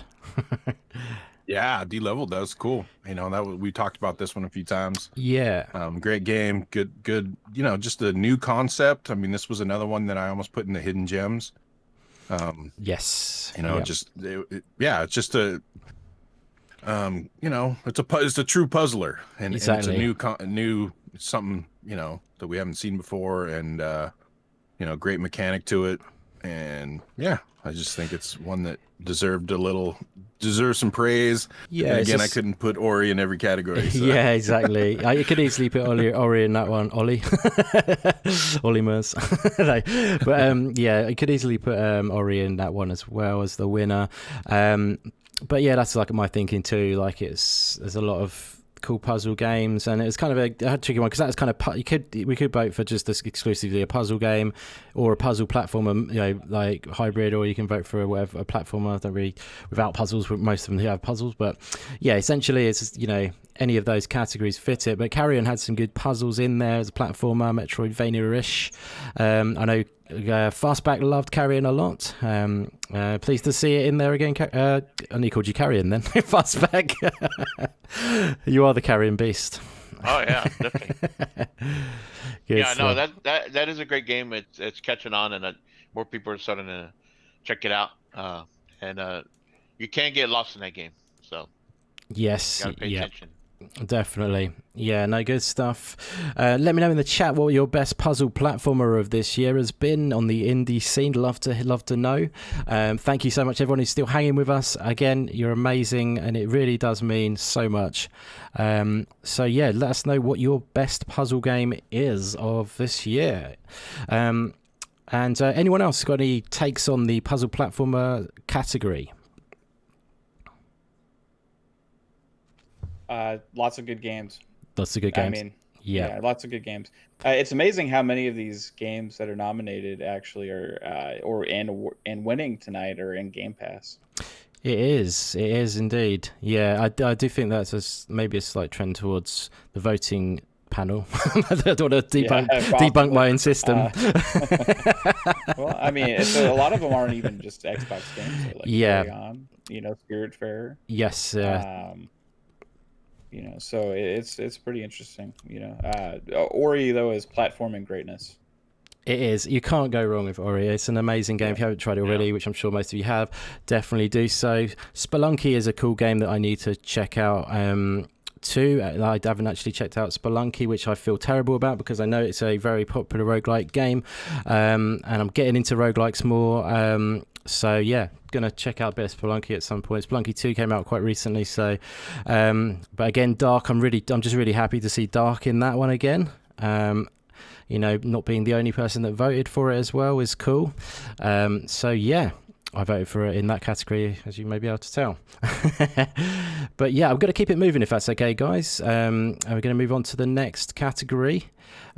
This one, as I say, is going to be the best new indie developer, which is quite a cool one, an interesting category.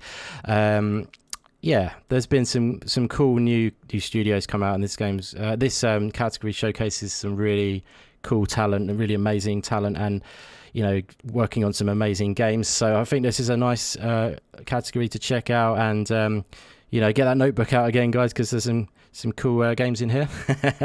But yeah, we're going to dive in straight away on this one to the best new indie developer.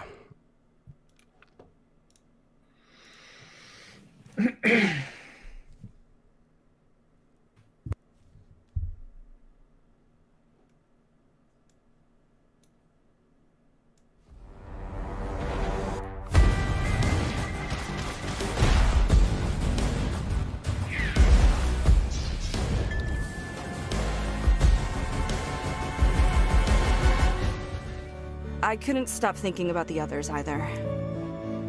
I wonder if I'll ever see them again. Or at least begin to understand what happened. I don't know.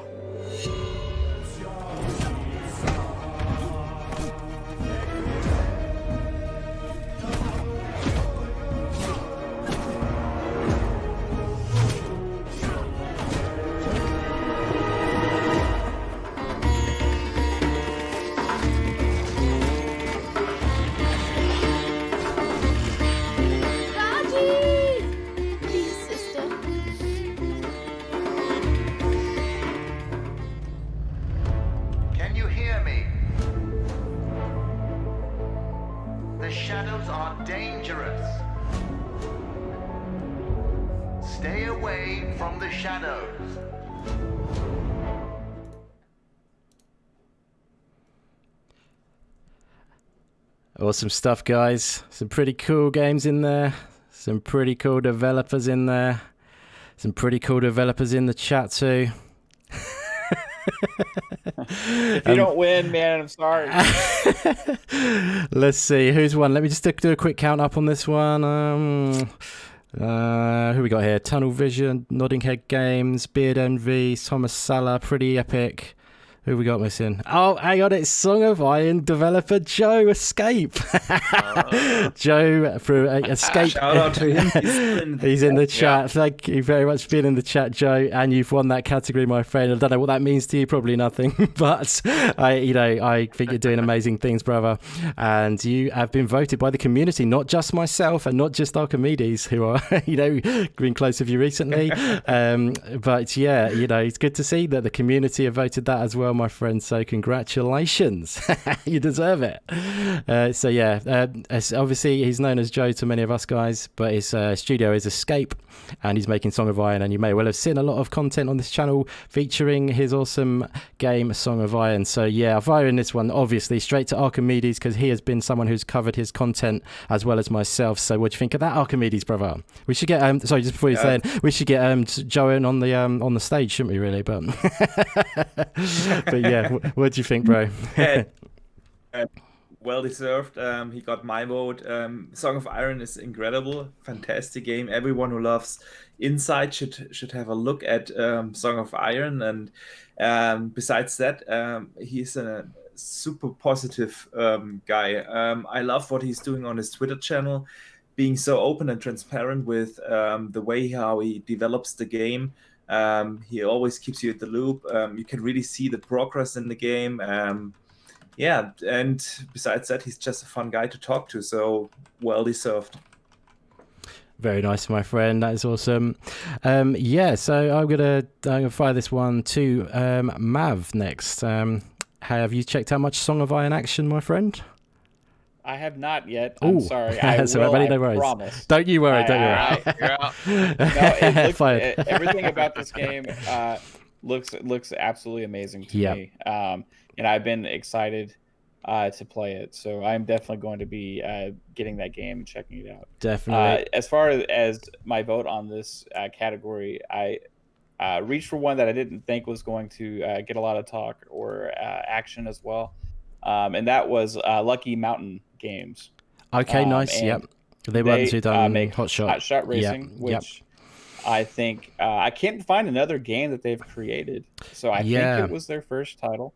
That I had a lot of fun with that. I think it's a very well made game as well. Yes. And a lot of fun multiplayer to be had there. Solid mechanics. We've played it actually on Mr. Tushy's community game night as well. So yeah, Hot Shot Racing kind of captured my heart with some of the indie stuff this year as well. So that got my vote. Nice, my friend. Yeah, that is a good shout, definitely, for sure. So let's fire this one to Fastback. I know he has seen some Song of Iron action. How do you feel about our man Joe winning? I think this is great. We definitely enjoyed what he has shown us, and the demo, which came out not too long ago. I think it's very promising, and what he's been doing to it and adding. Can't wait till it comes out. I think it's a testament to his passion and his talent. Yes, we're soon to be able to play that. Most definitely.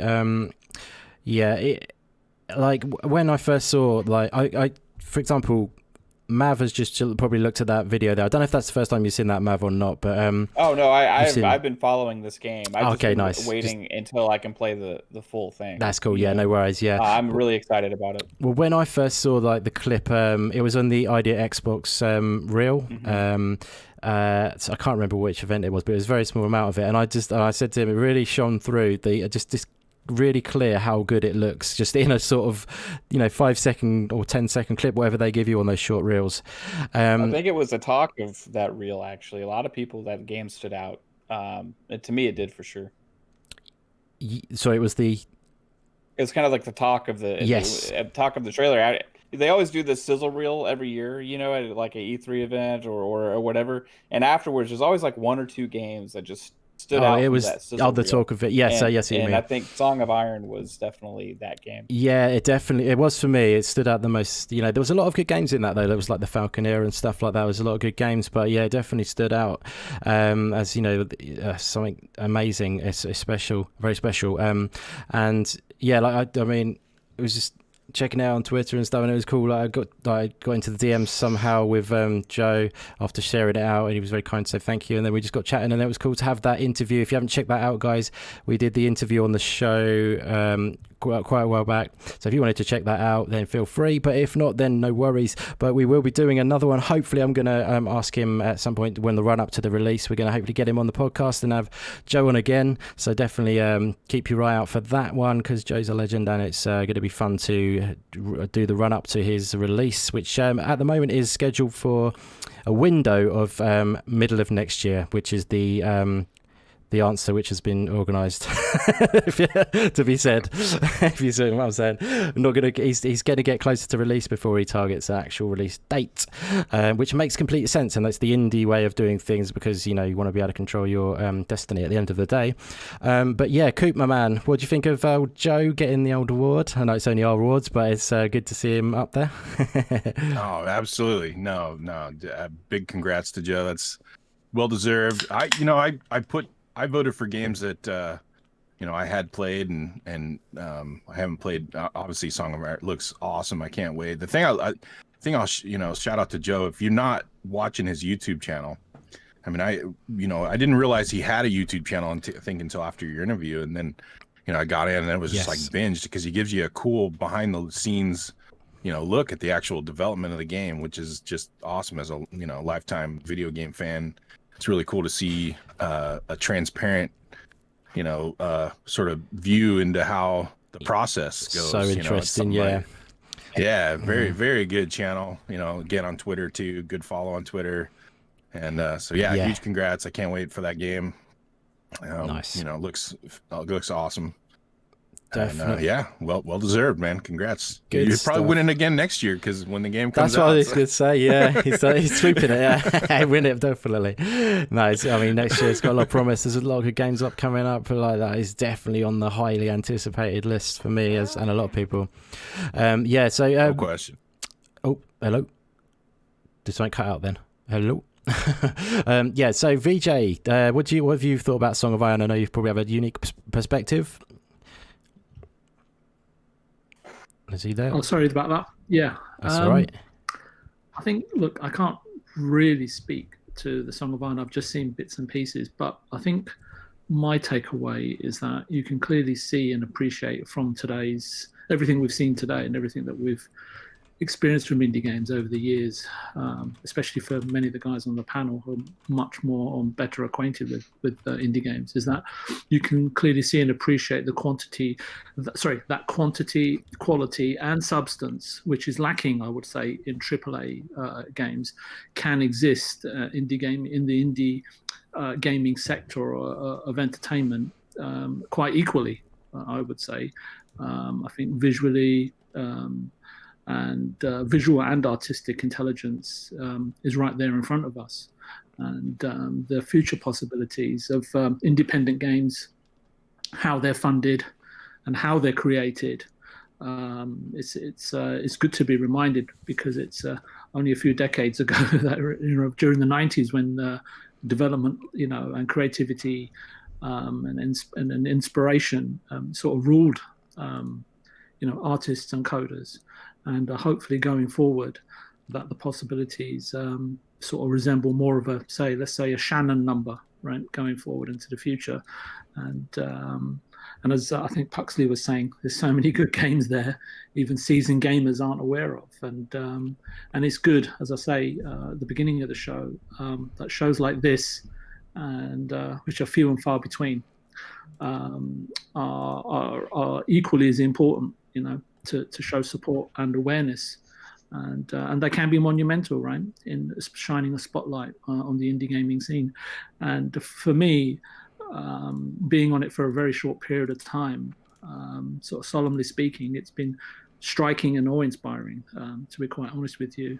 And guys like Joe, who are on their own, posting and bringing communities together to show what he's doing and not being shy about it, is unique, because a lot of people hide until it's ready. You'll show it to you when you're ready, and you get a lot of AAA studios and publishers and so on and so forth, from the threat of being ridiculed So in that regard, I think Joe can be very proud of himself.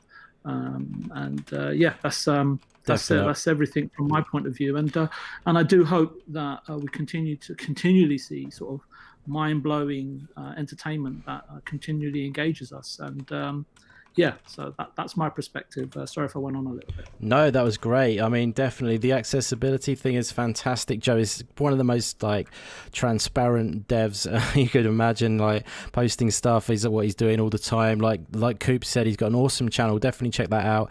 I'm going to link that into Puxley quickly. We seem to be going around everyone at the moment, but we can cut that down in a minute maybe. I've linked that one to Puxley because Puxley is a aspiring developer. He's starting out his development journey, so those kind of development diaries and stuff are really cool. I imagine Puxley would be interested in that sort of thing. So what do you think about all this, my friend? Yeah, I mean, as you say, with Song of Iron, this is something I've been following on Twitter for quite a long time now, and I've more recently started watching more of the YouTube developments as well, and watching behind the scenes, and I find it so interesting how one person or a very small team can take one concept, and I think there was, if I remember rightly from watching some of the earlier videos as well, there was some, it was not the general case of you have an idea, you try it out, you prototype it, it didn't work, I'm going to go back to the drawing board and do something again. And I think it was through that process of development that the Song of Iron that we've seen and loved now has come to light. And I've not played the full game yet, because it's not out, but I've played the demo that's on Steam, and I've really loved what I've seen so far. And in terms of the graphical quality as well, especially from a one-man band or a very small team. I think it's so impressive what's been done there. It really is. It really does look phenomenal. It's awesome, buddy. Good takes there. Yeah, Joe came from, I think he's moving from like being a sort of part of a big AAA team in going solo. So obviously I love that because I love indie stuff and people choosing their own destiny and their own and as I'm sure you do, Puxley, as getting into the indie development world. I think it's so cool that they can just do things their own way and have full freedom, and you can see it paying off in dividends for Joe in his game. It looks phenomenal, and I'm really looking forward to everything going forward with you, Joe. So yeah, congrats bro on the game that you're making. It's looking at awesome. Just today I saw he's adding a new weapon on Twitter, so he's adding a spear into the game. So if you want to be up to date with Joe, be sure to check out I think it's at Song of Iron on Twitter, if I'm not mistaken. If Joe's still in the chat, feel free to drop your link in the chat, brother. And and I believe his YouTube channel is just Song of Iron. So if you look for the Song of Iron trailers and stuff, you'll find the channel. But yeah, let's get moving on, guys. And I'm really that was one of the awards I was really looking forward to, sort of doing and giving out, whatever you want to call it. I know we're only a small little channel or whatever, but it's just fun at the end of the day, and I'm really grateful for everyone coming out to enjoy this show with us. I know we're not like, look, we've got a massive awards. No one, maybe people don't really care, but at the end of the day, but I'm grateful for all of the people who are here enjoying this moment anyway. So thank you very much, and anyone who watches after, I'm grateful for you too. So thank you. So yeah, let's get moving on, guys. And sorry, did I miss? Oh no, sorry. Go ahead. Go ahead, my friend. I have unfortunately to leave now. It's getting very late over here. Yeah, it probably is. Yeah, Germany closing into midnight. So okay, sorry. I have to take care of the kids because my wife is working, and knowing that they will wake up in about 5 or 6 hours, so I have to get at least a few hours of sleep. No problem at all, my friend. I wanted to say thank you so much for putting in all the work. This show is amazing. You can really tell how much effort went into making this with all the trailers and putting the awards together. It's incredible. Thank you, my friend. That's thank you so much for inviting me on the show and letting me be part of this. No amazing. Problem at all. It's an absolute honor to have you on. You know how much I love you, excuse the terminology, but it's true, I'm afraid. I do love you. No, thank you so much, buddy. Likewise. No, it's an honor to have you on, buddy. And we every time I do stuff with you, it's always such a pleasure. And massive congrats on all your growth on the channel. You're doing so well. It's so good to see. If anyone hasn't subscribed to you already, or dropped you a follow, be sure to shout out your channels and stuff. I have put them in the links down below, but feel free to shout it out now, my friend. Well, thank you. Thank you so much for these kind words. Yeah, you can find me basically everywhere, on Twitter, PlayStation Now, PlayStation Network, Xbox Live, and of course here on YouTube at Boxenberger. I have a small commentary video game news channel. I don't cover the daily news. I cover typically some topic that is discussed throughout the gaming industry. I upload about 1 video per week, and if you are into that kind of content, definitely check the channel out. And thanks so much again for having me on the show. Shout out to everyone on the panel. It's been a pleasure, and big shout out to the chat. There's a lot of great discussions going on there. So yeah, thank you. Awesome, buddy. No, thank you for coming on. It's been a lot of fun. It really has. And yeah, I'm sure we'll be doing it again sometime down the line. Definitely. That would be fantastic. But yeah, I know. So you're ahead of me, aren't you, over in Germany? So it must be pretty late for you. Good Just stuff. a little bit. Have a good one, Archimedes. Glad to be here. Yeah, thank you, guys. Yeah, thanks. Enjoy the rest Always of a the pleasure, show. Archimedes. Thanks, Archimedes, bro. Take it easy out. Take care, buddy. Bye. Cool. Okay, guys. Is he still there? Ooh. Cool. Okay, so yeah, moving on from there, guys. Where are we? Yep. So next up, we have. We're going to go into best racing. I did actually call this best sports and racing initially, but everyone voted a racing game, which is cool by me. But yeah, so in the end, it's best racing indie game. So we are going to jump into the best racing indie game right now, and hit me up with your. Excuse me, I'm a bit gassy with the old beer. Hit me up with your predictions or your favourite best indie game of in the racing genre in the chat. I'd love to know, guys, and we'll read them out when we come back. Catch you in a moment.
Okay, and the winner of Best Indie Racing Game of 2020 is Hotshot Racing.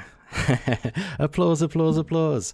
Definitely a awesome game, and I would give it a lot of love, and I do give it a lot of love, and I enjoyed it. I thoroughly enjoyed it. I gave it an 8.5 in my review if you wanted to check that out. My vote actually went to Art of Rally, though, because I gave that a 9 in my review for that. I love Art of Rally so much, but I imagine not as many people have played Art of Rally, but it did come in second, Art of Rally. So we had Hotshot Racing at number 1 and Art of Rally at number 2. So I'm going to fire this one straight to my man, Mav. I nearly said Fun Speculation, Mav again. Gonna throw it straight to you, brother. And that was your vote, I believe, wasn't it? Yeah, Hotshot Racing, super fun game.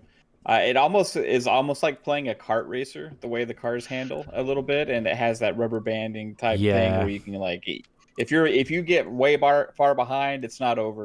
You know, it's a super fun game to play with friends. As well as there's a lot of fun modes on there in the multiplayer. It's not just straight racing. There's a lot of different things you can do with that multiplayer. Take people out. It almost has that Burnout feel also, from back in the day. It's just a good, well-made game that's a lot of fun to play. The visuals are kind of cool, and different. So I'm looking for more from that studio to see if they do more with this or what's coming next. Yeah, nice. Well said, my friend. No, you voted for them as your studio. You voted for Lucky Mountains as well, I believe, didn't you? So, yeah. So earlier I said I think I only voted for Ori more than once, but I guess I was wrong on that. Sure. Now that I'm realizing that there's a couple of games I voted for more than once. But yeah definitely this took that award for me as well.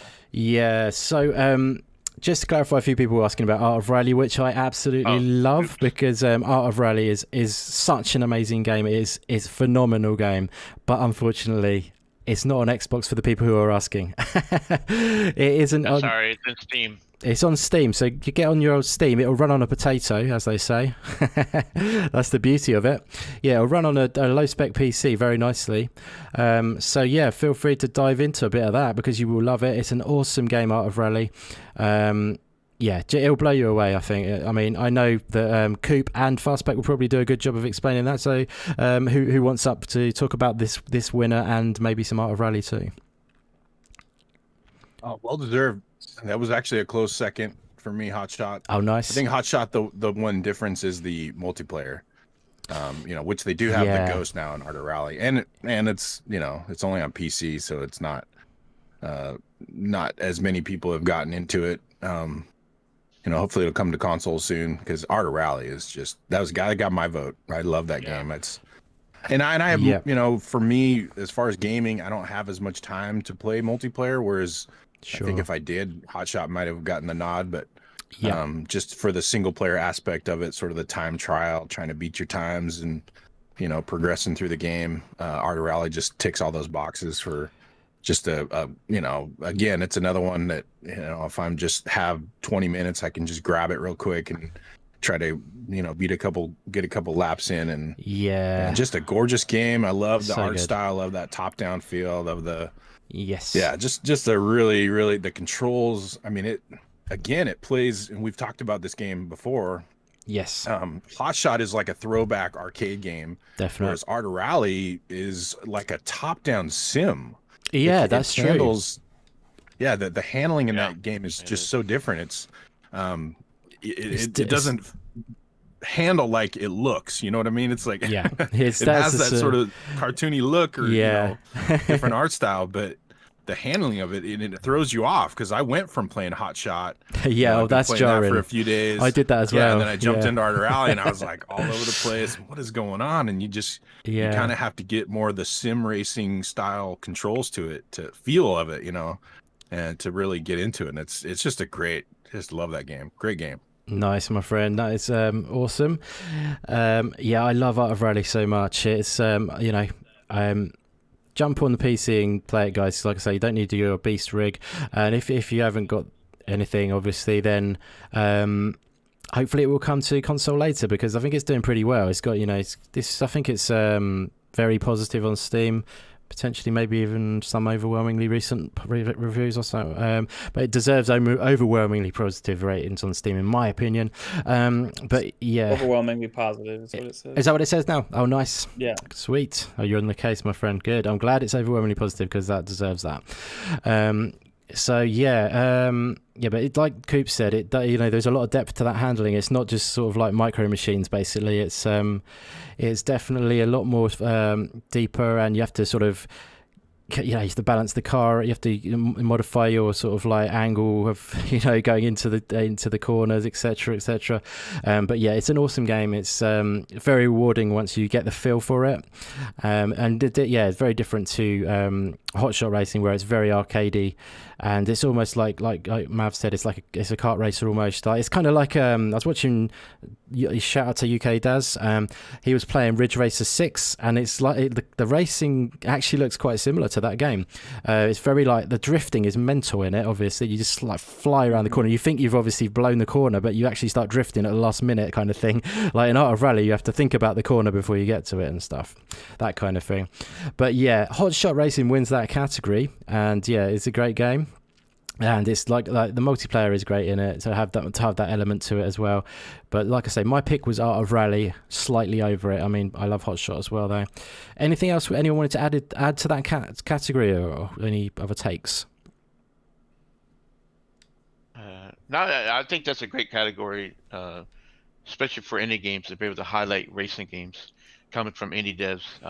You know, because everybody, when they talk about racing games, everybody's talking about Forza or you know, Need for Speed, and other games out there, the bigger ones. But it's great to see these get highlighted. Hot Shot, I'm not surprised it won. Art Rally was my pick, but I'm not surprised Art Rally. I mean, Hot Shot won. Being in Game Pass, it got a lot of attention. And hey, when you got the guy that could beat all of us with one hand, Jazz out there screaming, and getting recognition from the devs themselves for how good his some of his streams, and how good he played. So yeah, no, great category, great. I definitely agree. I mean, I love my racing games personally. I've just put the 5 in the comments there in case anyone was wondering. I just want to shout out some of the other ones actually, because like I've got Retro Wave as well on Steam, and that is a really cool game.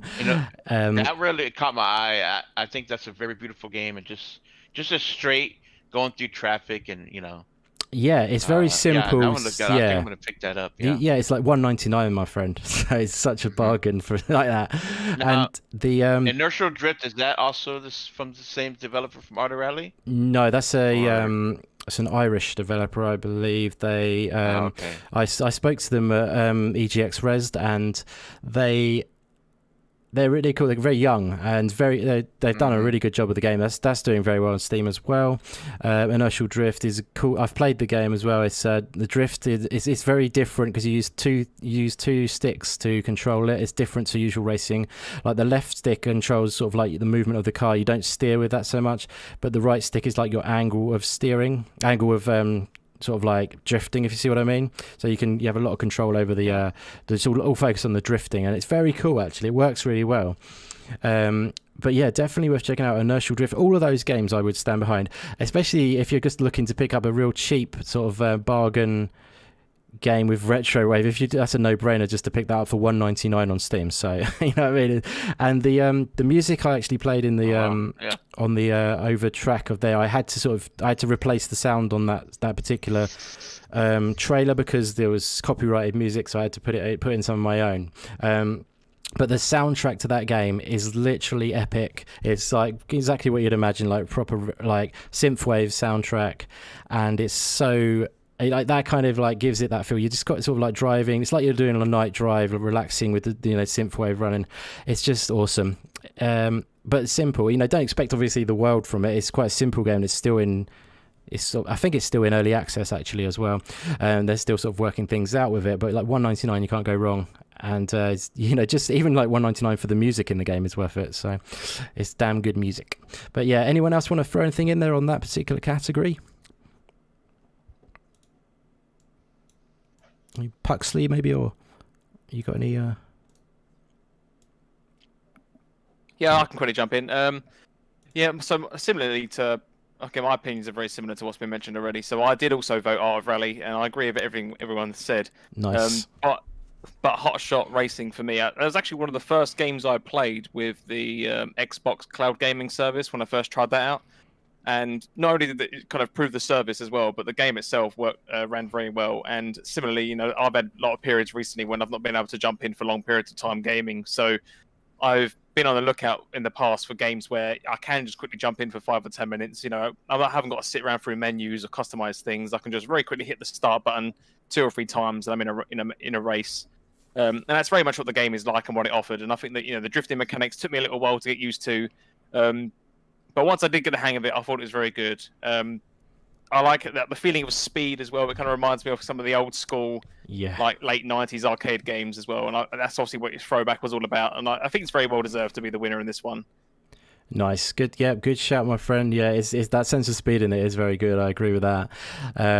You got a real feel for it when you're like really just perfectly nailing the corners, and it's sort of like a bit of an adrenaline rush of a feeling.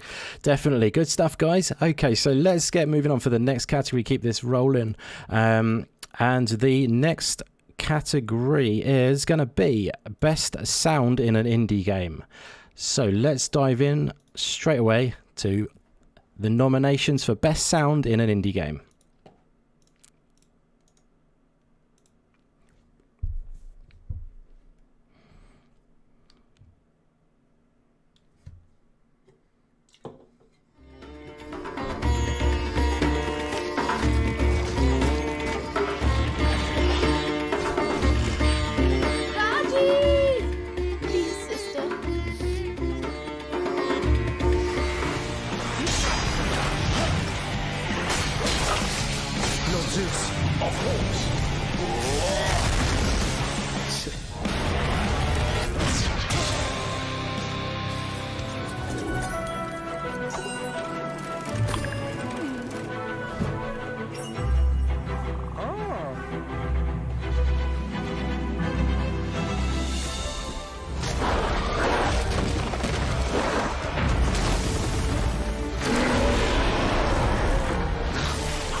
Okay, guys, and the winner of the best sound score and score soundtrack.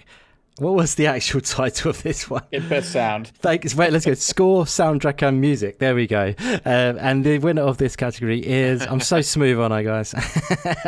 The winner of best score, soundtrack, and music in an indie game is Ori and the Will of the Wisps.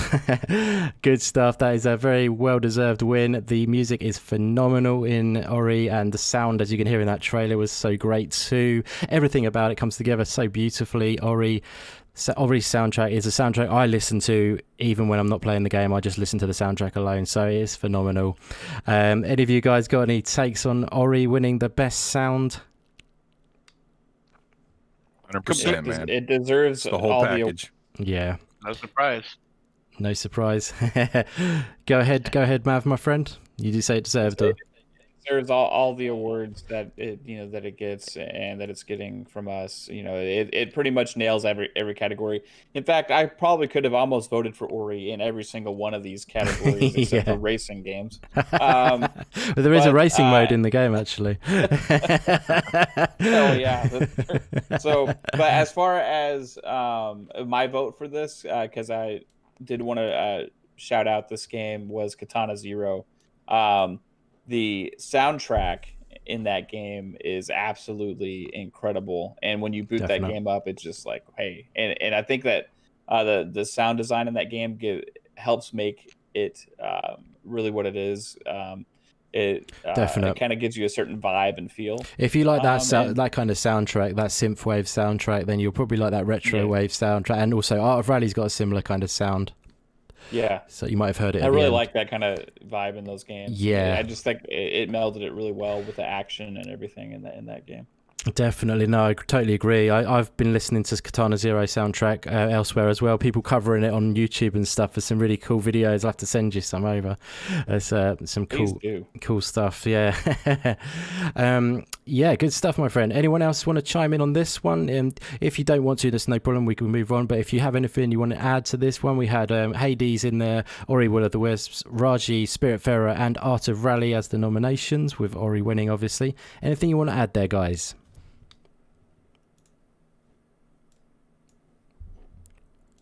No, let's keep moving then. You can say no if you like. Okay, we'll keep this. We'll keep this I one. was gonna say I'm surprised Hades didn't win, but you is that a jab? No. No, Hades has got great sound as well, definitely. Ori has got it's just got that sound down to a T. If Hollow Knight was in that category as well, it might be harder for me to decide actually, because they both have got amazing sound. But yeah, no, shout out to Art of Rally. That's got a really cool synth soundtrack. Spiritfarer's got lovely music as well. Raji's got that cool like Indian real sort of like vibe going on, which is nicely done and true to its culture, which is very nice. But yeah, I think we'll keep it moving, guys, because I've been lagging a little bit, so we'll keep this one flowing. And the next category is going to be the indie game of the year based from the community vote. So we're going to do the indie community, I can't even speak right now. They're going to do the Indie Game of the Year community voted one. So everyone voted for this on Twitter. So people in the chat, I believe Export chucked in a vote there.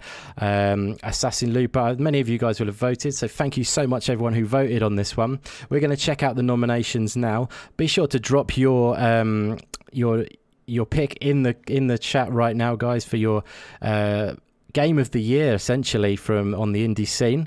And we're going to check out the nominations right now for the Indie Game of the Year based on the community vote of as a whole.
And the winner of the Community Game of the Year is none other than Ori and the Will of the Wisps.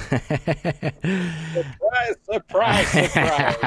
Okay, nice. And so let's just cancel that one off as well. We want to hear from second place, not to cancel it off, obviously it's very worthy. Spiritfarer and Carrion were in second place at joint position, guys. So there we go, we have those three games. Spiritfarer and Carrion in second, Ori Will of the Wisps in first. So yeah, pretty nice. What do you think of that, guys? So Hades wasn't even in the top 3? That is because we've got an Xbox-centric community.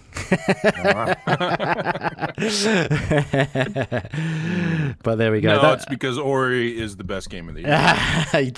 That's the truth, right? It's Hades was it was obviously export. It was voted not. I know he says it's the Hades Awards show, but it wasn't voted just by myself. It was voted by a panel of 23. So at the end of the day, it's not down to me, my friend. I promise, I'm not guilty. But yeah, so what do you guys think of that, Ori Willing? And we got Spiritfarer and Carrion in the second place position on that one. Nice. Oh, that's great. Yeah, Ori, hands down. But yeah, all great games. Yes. All three of those are fantastic. And thank you, everyone who's voted on Twitter for that one, guys. You are awesome. We had lots of votes on the Twitter polls. We had lots of other votes as well for games which are quite obscure, which was great to see. Maybe I'll take this opportunity to shout out a few of the lesser voted ones, like shout out to got Haven in there. We got Risk of Rain 2. We've got Roki, 9 Monkeys of Shaolin, Hotshot Racing, Hades was not lesser known, but it was in there. What I really like seeing was actually in the 4th place was Streets of Rage 4. That was pretty cool. What do you think of that, guys? Nice. That's great. Yeah. Great game. Definitely. That was cool. I know Nukem enjoyed that game. He voted for that, I believe. But yeah, good to see that in there because we've not seen a lot of that, and it was a really good, really well done game. Really, really nice.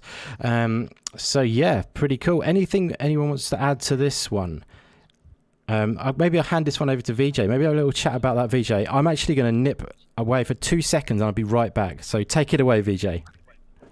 Okay. I was going to say the awards going to certain games, the blessed nerve of it all, really, possibly scandalous. But it's interesting that some of the games that are getting awards, while I appreciate them, the music, the visuals, and so on and so forth, some of them don't sort of evoke or elicit or kindle the sort of yearning that it does for, say, a panel member or somebody in the chat. I don't know. Spiritfarer kind of caught me off guard, maybe at the right time, perhaps. Whenever I kind of get a chance to play it and I can tear myself away from, say, Cyberpunk, it kind of provides me a feeling of a longing and a passion and a yearning, I guess, right, to discover more of what the game's about and where it's going to lead to, because it's not totally obvious, but yeah, definitely. I think all of the games overall that are receiving awards, in their relative positions are no doubt deserving of it. So I was only joking when I was saying the blessed nerve and possibly scandalous, just in case it wasn't coming through. It's probably the sarcastic Brit coming through. But yeah, that's my take on it. Beautiful. Over to anyone else, I guess. Yeah. Anyone else got anything on that one? I did. Yeah, I've got. I think all 3 of us do. Go for it. Fight. I was going to say that I'm nowhere near surprised that the community voted for Ori because everything about the game, we've spoken about it so much already, so I won't repeat it. But everything about the game, everyone just loves. But I am also pleasantly surprised to see that Carrion has actually been a joint second. Did you say with Spiritfarer? I did indeed. Yeah, it was joint second. Yeah, with Spiritfarer. Because I absolutely loved Carrion when I played it, and I did everything the game had to offer at the time, and it was such a unique experience for me. And I think that was one of my votes in the. I don't think I did the Twitter poll, but it would have been my vote if I did do that. Nice. But I'm so happily pleased to see that game in there personally. Good stuff. Yeah, no, there seems to be a lot of love for that game. I liked it. I wouldn't say I've got as much love for some people. I felt like I don't know, there was something missing for me in it. I'm not sure exactly what it was. I would have said it was like an 8 out of 10 or a 7.5 out of 10 for me. You're gonna be shocked, guys. You're gonna tear me apart for that, no doubt. Who was gonna jump in next? Was it Coop trying to jump in alongside Puxley, or I can't remember who was trying to jump in. Oh, I was just adding to the Spiritfarer thing. Yeah, because Ori for me was sort of the, I don't know, standout, obvious. Yeah, I mean, they're all great, and again, it gets the argument that it's not even an indie game, but to me, it's still same studio, it's still an indie game. Yep. Love that game. Just I've already been through it twice. It was one of the first games when I got my Series X. I jumped right back into it just to see it, in all its glory. And but Spiritfarer is another one that really, like VJ said, it sort of strikes emotions and it's sort of building the relationships, and it's kind of an interesting game because you're, it's sort of a management game, where you're managing relationships with people and kind of what they like and what, it's kind of, and it's just a great, and it does have a great visual style, great the sound, the music, the whole atmosphere to the game is great. It's got fishing, right there. It's definitely. And then Carrion too. Yep.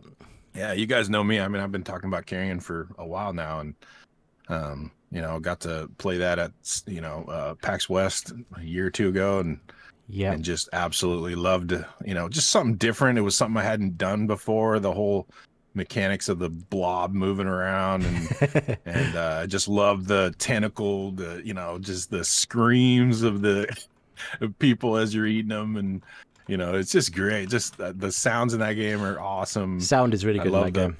Yeah, I love the pixel art style games, and it was just a fun, it's not a long game. I thought it had a great little twist at the end, and it just a great game. I just love that game. So I do really like the sound and the atmosphere in that game are really well done for sure, definitely.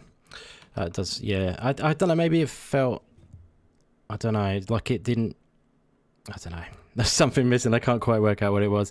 I think it might have been, maybe it was quite short and then it just didn't really have a proper direction. I don't know. The reverse horror, the mechanics was so well done that it was a really good game. I'm not taking anything away from it, and I'm talking in top dogs now, if you know what I mean. But yeah, no, great game. And yeah, all you guys saying I love Hades and this is whatever Bonks. What did he say? He said, I bet if Carrion had been named Hades, he would have loved it. Well, I feel like I'm having to fight the Hades corner. That's kind of the reason. Where's Luke Steele gone? He'll fight with me. If Luke Steele, well, shout out to Luke Steele. I saw him in there a little bit ago. How's it going, buddy? And shout out to my man UK Dazarus, who is now called the Dazinator. How's it going, bro? Great to see you. Slowinator. Yeah. So, what was I going to say? Yeah, I feel like I have to fight the corner for Hades because this it does seem like a lot of people. Oh, it is quite an Xbox centric community. There he is, Luke Steele. You are a legend. Thank you very much. And yeah, so it's not just me. Thank you very much, sir. Did you just text him to tell him? Message him, hey, I need you to come help. Luke Steele just said Hades for Game of the Year. So yeah, it's not just me. He's got me, fam. He says, I love it, bro. Good stuff. We will be getting Luke Steele on the show, by the way, at some point. We've already talked about that, me and Luke. So yeah, and thank you very much, Luke, and everyone else who participated in the voting and all that good stuff for these numbers. So you may see some of the people where it's come from now. It's not just me putting like 10 votes for myself. Good stuff. So yeah, let's see. What do we got? Doodaloo.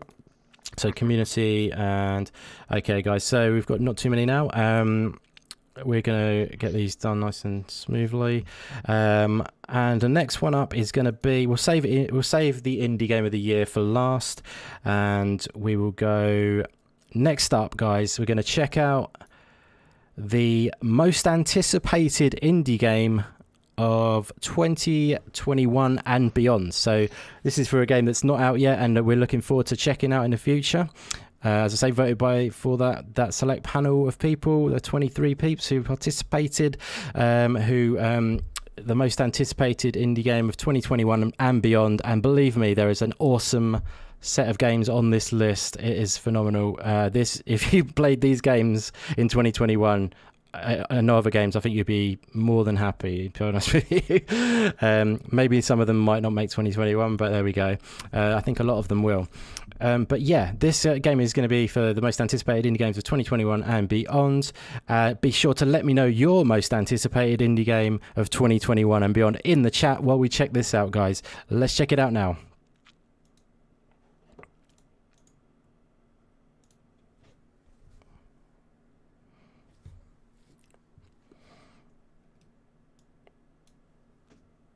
This can't be happening.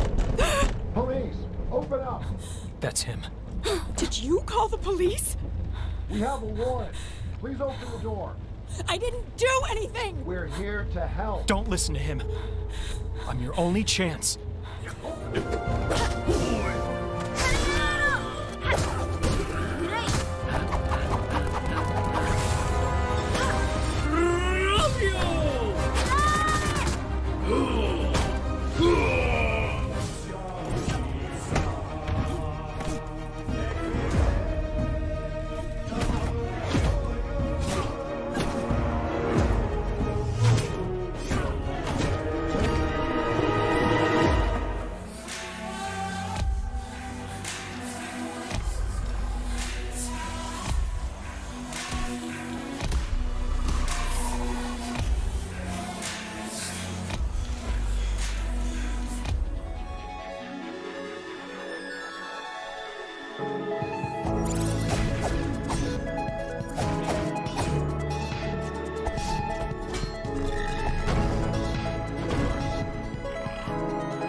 Okay, guys, I'm going to quickly do something very slightly different on this one. I'm just going to go around. Everyone just give me one word answer of which game you think has won this category, starting with Fastback. If he's there. Sorry. I'm going to say 12 minute. Okay. Fun speculation. Mav, I've done it again. Mav, which one do you think's won this category, brother? 12 minutes. 12 minutes, yeah. Well. Okay, another 12 minutes. Puxley, which one do you think's won this category, bro? I want it to be Tunic, but I think it'll probably be 12 minutes. Really? Okay. I think people are thinking from the Xbox perspective there. I think you're thinking tactically, you three, which is probably clever. So, Coop, which one do you think's won this category, my friend? I'm going to say Tunic. Okay, my friend. And VJ, which one do you think's won this category? I think it will be the sequel, 13 minutes. The secret answer. How did you know? You've been drinking, haven't you? I love it. You have to drink every time. Okay, guys, let's see who's the winner. The winner of most anticipated indie game of 2021 and beyond is, sorry about this, Joe, Tunic. Oh, yes. Not saying that, Not obviously. surprised. I'm not surprised with that either. Yeah, well, I mean, I'm telling you that, I'm not surprised. There's a lot of hype for that game. I mean, all of those games, I swear, are so damn good on that list. It's a phenomenal list of games. So, I mean, you've got Tunic, you've got Song of Iron, you've got Hollow Knight Silksong, you've got 12 Minutes, and you've got The Last Night. Maybe The Last Night's gone a bit quiet for people to remember that one to vote for it, maybe. And I mean, all of those are epic. So you got anything to say about that, guys? Who wants to jump in? Did I hear a little wince in your voice when you said Hollow Knight didn't win? It sounded like a little something. Again, it's that Xbox community, man, they're doing me over. Sure. Well, did you say Tunic? It's a love-hate relationship. I said Tunic. I know, and I could have sworn Indy was like, Coop, you know, that tone of the voice. Skip over that you guy. now. But real quick, Tunic, I played Tunic at PAX South, the last one, and it's a great game. It definitely gives you the Zelda vibes. It's a great looking game. I can't wait till it comes out. Most definitely. But no disrespect to all the other games on there. I'm looking forward to playing all those games. Yeah, really. They're all phenomenal. They are like all of those are my dream games, essentially. And obviously, you know, we're not just saying that because Joe's in the chat over. He knows how much I love that game, and he knows how much love there is for that game as well. And it was close as well between these. You know, Tunic took it. And guess what, guys? Hollow Knight Silksong came in second. What came in second? Hollow Knight Silksong. You were going to say that. How about that, boys? How's about that? I wonder. How indie games are we all anticipating? There's so many that are coming out from these publishers and developers, and it's pretty amazing to see.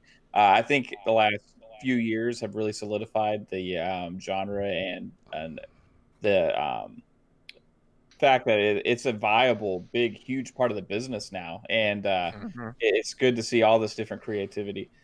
There's so many coming. I voted for The Ascent. I don't know if. Nice. That's another great game that's coming. Yeah, that didn't quite make it in. That looks good. But those look amazing. That one, as well as each one of these games, including Song of Iron, may have been my next stop, and then I forget the name of the one. Is it The Last Night or something? The Last Night. Yeah.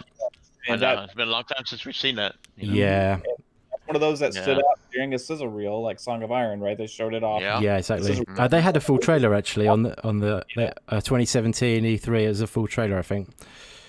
Right on. I think, but yeah, it was amazing. The moment, it blew everyone away. So, but it's been a bit. They are still working on it, as some people were wondering if it is still worked on. But I am following on Twitter, and he is saying he's still working on it. So, follow Odd Tales and also Tim Soret, SORET, if you want to follow The Last Night.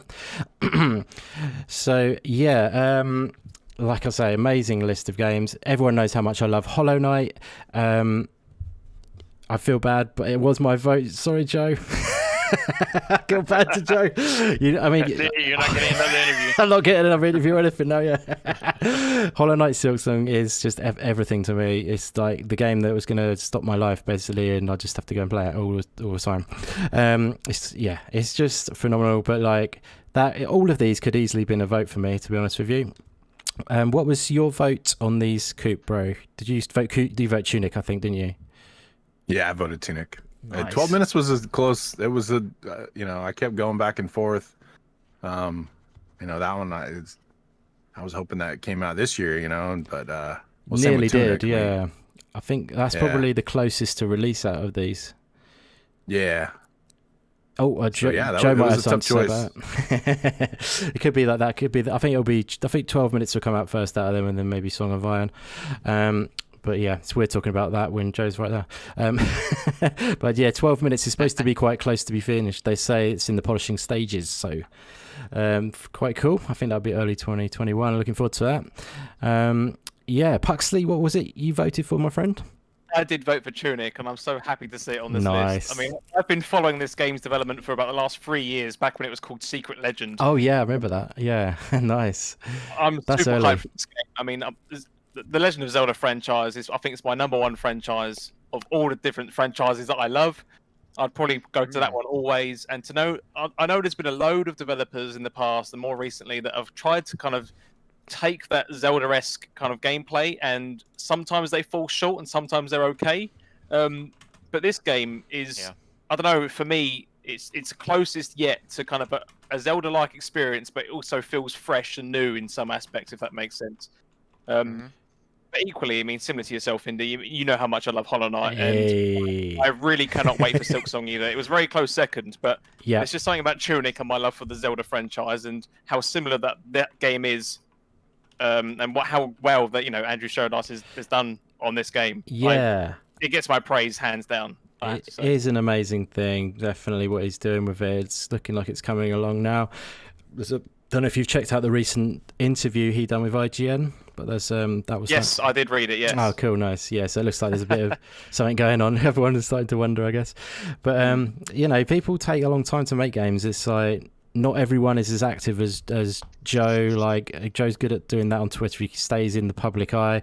A lot of developers sort of disappear a little bit, and then they'll come back with an announcement or whatever for every year or something. It's sort of, but at the end of the day, they have to get their heads down and focus because it must be tough to deal with all of that stuff. But it's good to see. I'm super looking forward to Tunic. I mean, like Hollow Knight Silksong, all of those. Last Night, you can't, and Joe's Song of Iron. God, you can't. It's just I feel bad picking one really, but it just Hollow Knight had a major effect on me as just went straight to had that special place in the heart, as I always say. But that's just kind of like it's a treasured game for me.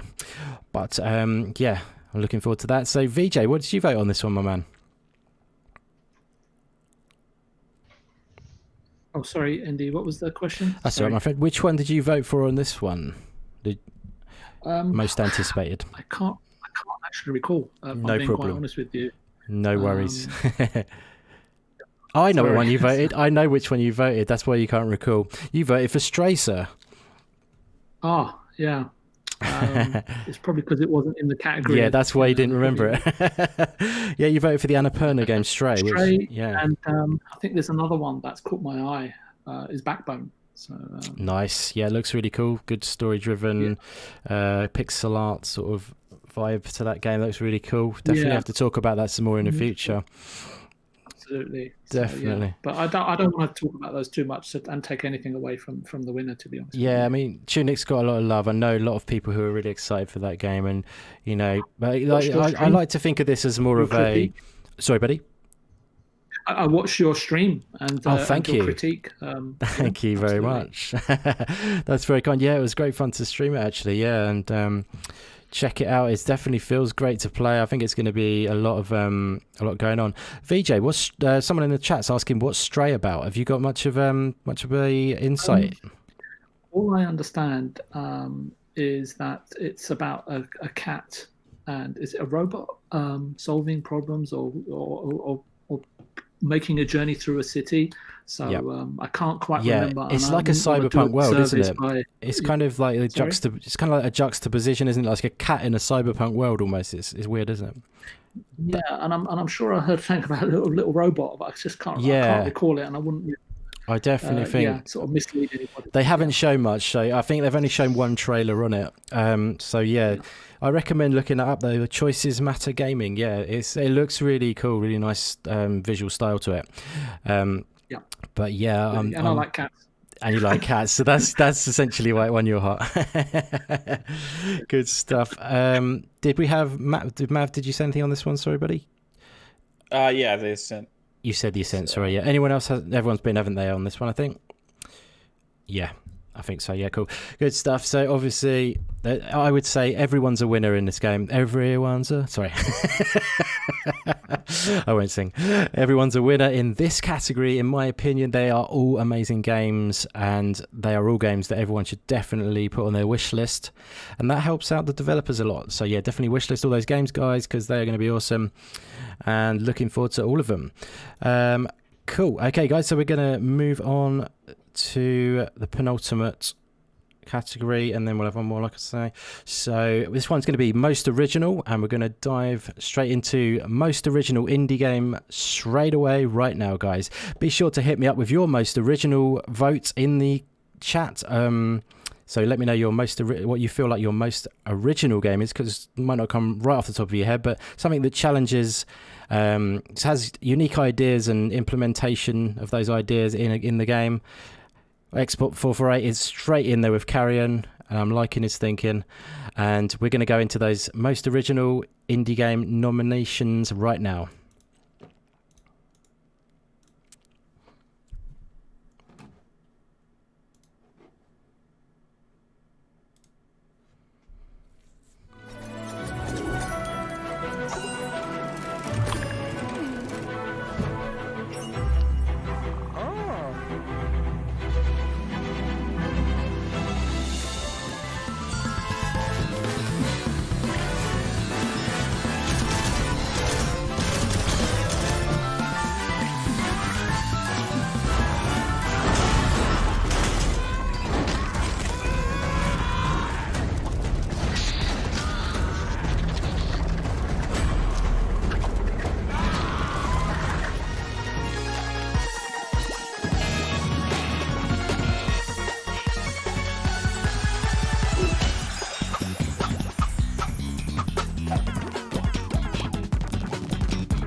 But you never returned.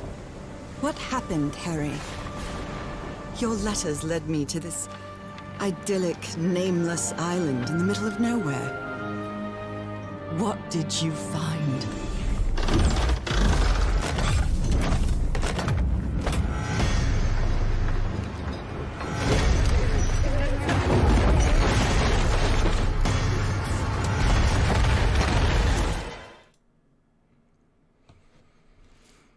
That was an awesome list of games once again. And the winner of this category, the most original indie game, may be good news to a lot of people, including our man Export448 in the chat, and that is Carrion. There we go, guys. Nice. Carrion takes the most original, and I think me and Puxley speculated that this might be a strong chance that this one might win the most original, didn't we, sir? Do you remember us talking about that?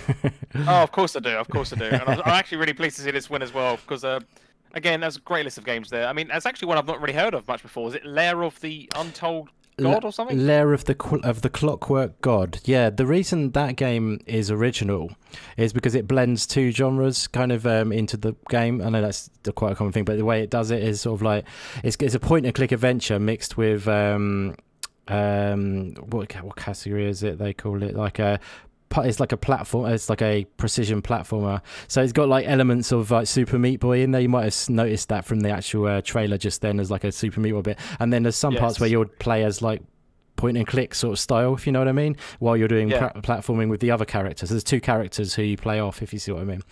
Yeah. So that's felt completely under my radar. So I think I definitely have to check that out. But cool. For me, Carrion definitely got the vote for me, because I think there's been so many games over the over the years that have tried to kind of capture the playing as the bad guy or playing as the villain in some capacity, and a lot of those games have been good. But there's something about Carrion that, I don't know, it was quite nice how the game kind of very slowly kind of gave itself a story, if that makes sense. It didn't take itself too seriously, but it almost kind of throws you into the action straight away, which I really enjoyed. And it's almost like a mystery for the large part of the game when you're playing. Yes. And it's like those elements of you're kind of slowly seeing what the game's about, and then the ending as well is what I thought was fantastic. I don't want to say anything because I don't want to spoil it for anyone, but the ending as well kind of lent itself to so much future possibilities as to where it kind of, as a series, it could go if the developers decide to do so. And it's mainly for a lot of those reasons where, for me, that was definitely my most original, and I'm really pleased that it's won. Nice, bro. Very well said, as always. And yeah, I thought you might go with that one. And I know a few other people on this panel who might have gone for that one too, like Fastback. Would that be right, sir? Yes, very much. Good stuff. All those games, like I would think a close second would have been Dark for me. Nice. Also, just both of them doing something kind of out of the box, something different. Very good. So yeah, no, that's you can't go wrong. That was my vote. Dark was my vote, and you might have suspected that again. I'm trying to sing this. I'm shouting the song of Dark today, as you can tell. I feel like a lot of people need to check out Dark. It's not gone into Game Pass. It's released recently on Xbox. And yeah, like I say, I will, if we ever get to this, I'm going a bit slow, I'm sorry. But I want to give away a couple of things, and I think I will try and give away a bit of a Dark action as well. So stick around. But yeah, what was I going to say? Yeah, Dark. So set in second place, if you wanted to know, it was Spiritfarer. So I think that is pretty cool as well, because Spiritfarer is unique and original in the way that it tackles that original sort of story, if you see what I mean. I think that's why it's got the vote in that regard. So I think that's cool that it got that. Otherwise, it was sort of like everyone was kind of even on the other votes. But yeah, so Carrion, clear winner, and Spiritfarer was in second. Yeah, I think Dark is a very unique game, and it's very well done. The physics, the physics manipulation sort of aspect of it, where you walk on the walls. The puzzles are so well done in that game, and it's just a brilliant game. I think it's definitely highly recommend checking out Dark. I don't know if I think I might have said that too much already. But yeah, how about Coop, my man? Did you vote for Carrion as well? I suspect you did. No, actually, I voted for. I kind of cheated in this one a little bit because I know it wasn't. I voted for a game called The Unfinished Swan. Okay. Oh, you're going to say it's a port. As a port, where you're going to say it didn't release. Well, it released on Steam this year. It released on right. PlayStation years ago, I think. But I didn't know. I must have missed it on PlayStation. So I first saw it pop up on the. Did it come in the Humble? Maybe it was one of the Humble things, and it was like nice. One of the Humble bundles, and I hadn't never heard of it, and I jumped in, and it was, I don't know if anybody's played it. I haven't had a chance yet, but it's made by the people who made What Remains of Edith Finch. Edith Finch? Yeah. Yeah.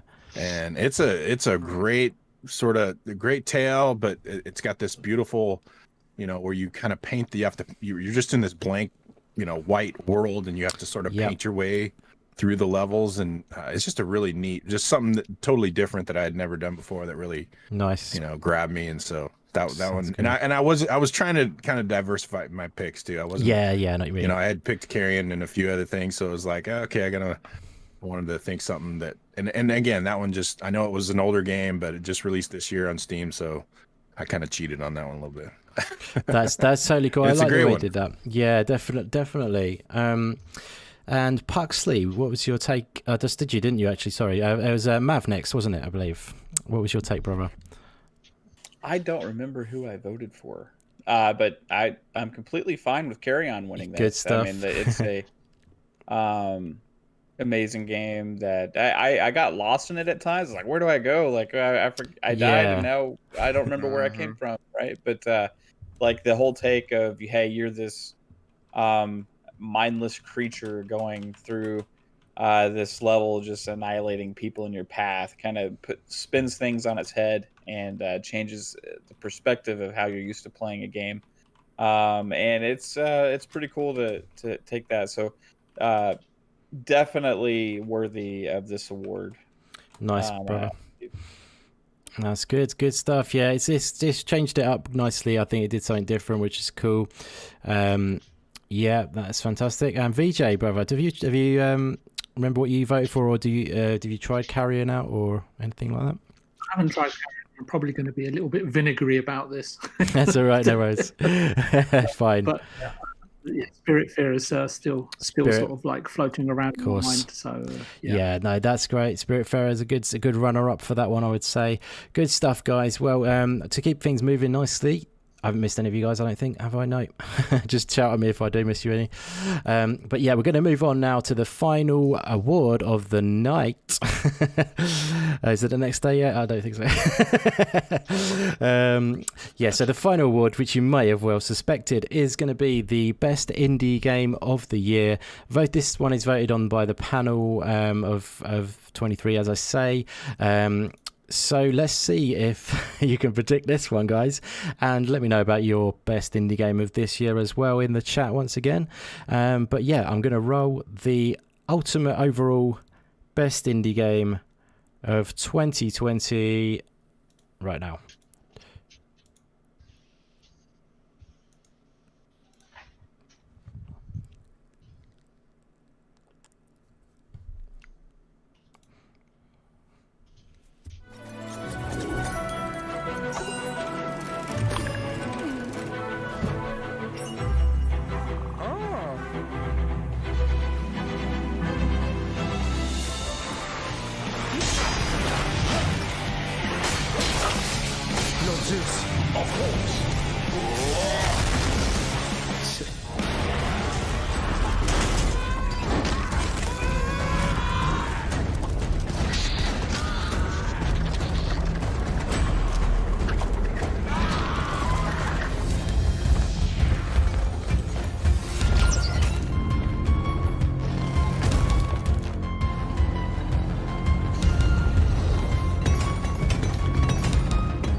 And the drum roll will start right now.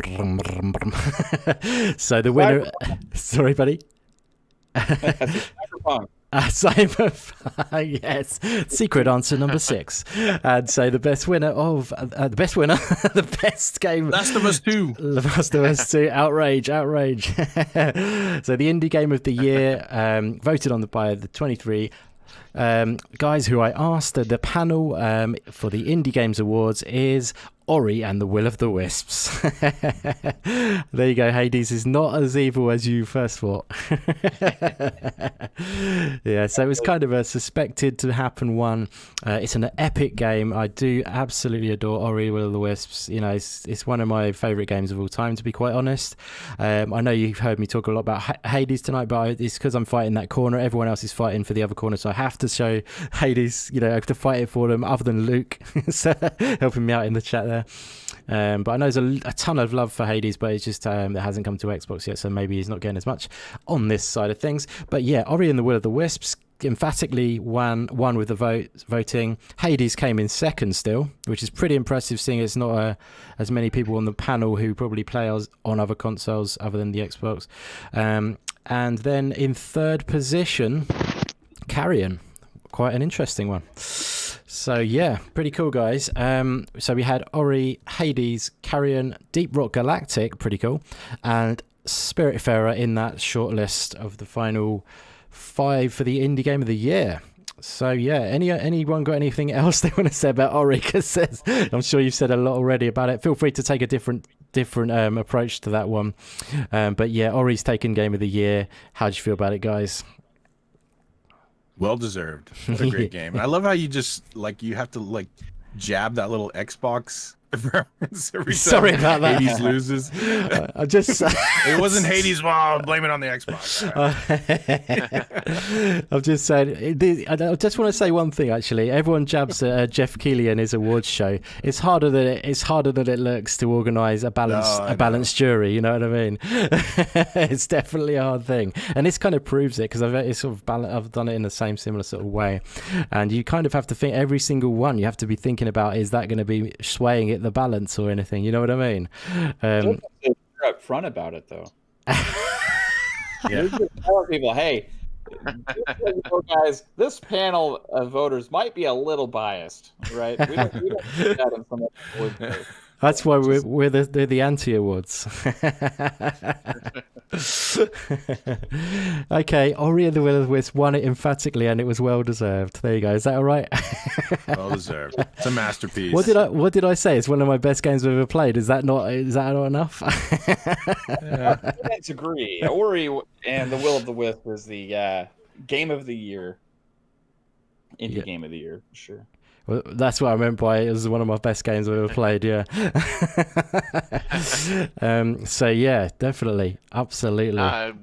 Definitely well deserved. I think all those games are great, but I think Ori, it's nice to see Ori by the players who have played it recognize and that's a game of the year. Regardless of how, it didn't really get, it did win, it did get some recognition at the Game Awards, but not what people were hoping to see. So yeah, exactly. I always recognize the indie game show when it comes to indie games, so that matters. Awesome. Means more. I love it. You rock. Yes, I mean it's that was one of the reasons I definitely wanted to let Ori be in this. I still consider it an indie myself, like Coop, and I think many people around here. Even though it's very difficult to decide with the being grey area, but I do still put it into that category. And, I think it's very deserving. And it's, like I say, it's that and Hollow Knight are my two best games of this generation. So it's all been said before, essentially. But I hope I'm not sort of... You've worried me to make me think I'm bad-mouthing my Ori. I'm definitely not doing that. But yeah, so Puxley, brother, how do you feel about this verdict? I think it's very well deserved, and I mean, one of the important things to say also is, I think it's just why we've all voted for this, because I think it's very easy to say that this game's it's made a lot of headway this year. It's a big release, everyone's loved it for multiple reasons, and I know there was also the kind of small headlines that kind of made way around the Game Awards and how Ori didn't really get any real vote.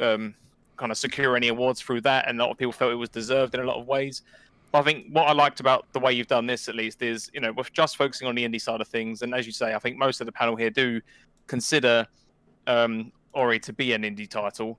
Yes, but I think it's also more when you can think about game of the year. I think it's got to encompass quite a lot of different things. It's not just because I liked the game. It's how it's kind of brought everything together. Where it's how does the audio work in the game alongside the art, the gameplay, the technical performance and prowess of the game as well, what it's been able to deliver in that regard. It's all of those kind of things together for me, which is what has filled that category and what has filled the most tick boxes, encompassing all of those different things. And I mean, I've not played lots of the game, I will admit, but I've seen enough content of the game and I've played enough Ori in my time I feel like it has that is the game that does deserve it, because I think it 100%. encompasses all of those elements together the best, if that makes sense. That's really well said. That is why I voted for it. I mean, everything else that you've shown on the nominees list, I think they're all fantastic games, and if nobody has played them, I encourage all of you to please go out and try them out if you can, especially the ones that are on Game Pass. You have no excuse if you are a Game Pass holder, but that is the one game for me. Yeah, I agree. I mean, I as you may have seen if you've watched Archimedes' show, Best Games of the Generation, for me, Ori was above. Hades. Just to clarify one final time, guys, I'm sure you're just jesting, but you make it out that I'm like against Ori or something. I can't have you being against. I can't have you thinking I'm against Ori because it's my beloved. So just to clarify, and very well said there, Puxley. VJ buddy, what was your take on this final verdict for the best indie of the year? I think it's unsurprising, really, and I think Puxley just encapsulated exactly what probably most people are thinking. It's an elite title amongst its peers, and I don't think you're going to find argument from any quarter, really, to be quite honest with you. And they're building upon the success of their first title, and hopefully this time next year, if I'm still invited, maybe there'll be something that comes along, or somebody, or a studio, or a concept that comes along that usurps it, and that's what it's all about, really. But you just never know from which corner or which quarter creativity or a concept of great value is going to be conceived. And some say that's the easy part. That's just as difficult then as the arduous task of actually putting all of that together and all the pieces of the puzzle together to actually deliver a product. And as Puxley said, especially in this sort of modern era, this world, this sort of changed world that we're living in right now, is even the larger companies are finding it difficult to deliver something that's technically acceptable, right, from a consumer point of view. Deserved, and no issues, no quarrels, and good stuff. Yeah, should have been Spiritfarer. Yeah, that's fair enough, my friend. No, I think Assassin Looper would have liked to see a bit more Spiritfarer wins. I don't think there was actually any Spiritfarer wins, was there? Or was there? I can't think. It's all rigged anyway. So it's all rigged, isn't it? Yeah, Sam, that indie Helio.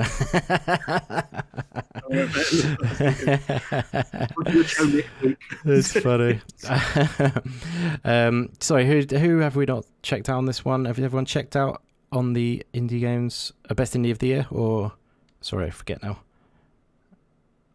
I'll just say that I'm excited that this game won. It is a symbol of excellence among just games in general, right? So it kind of surpasses.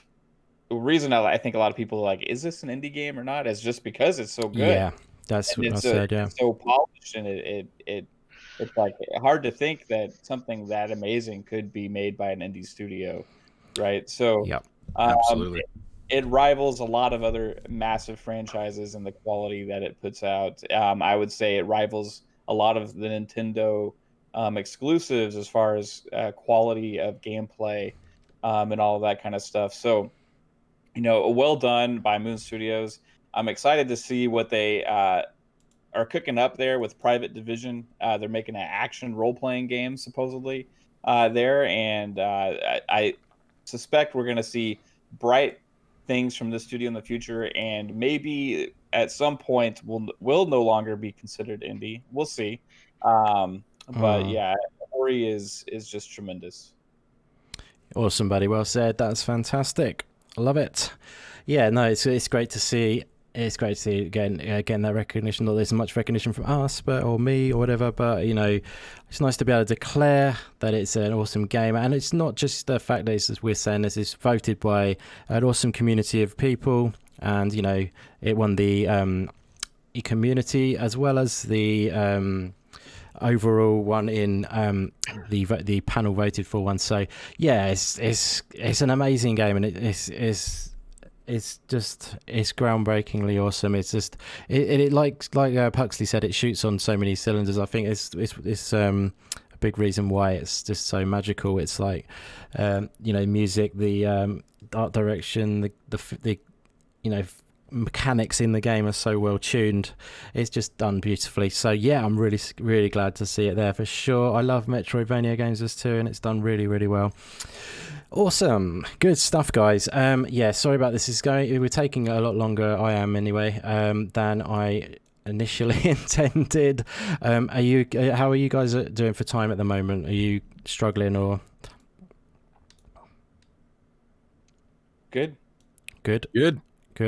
I'm good. Good. Thank you. I'm terrible. I think so. That's essentially. Are you okay, VJ, my man? Yeah, at the moment I'm Okay, I'll speed it up essentially. Did Puxley say it was okay?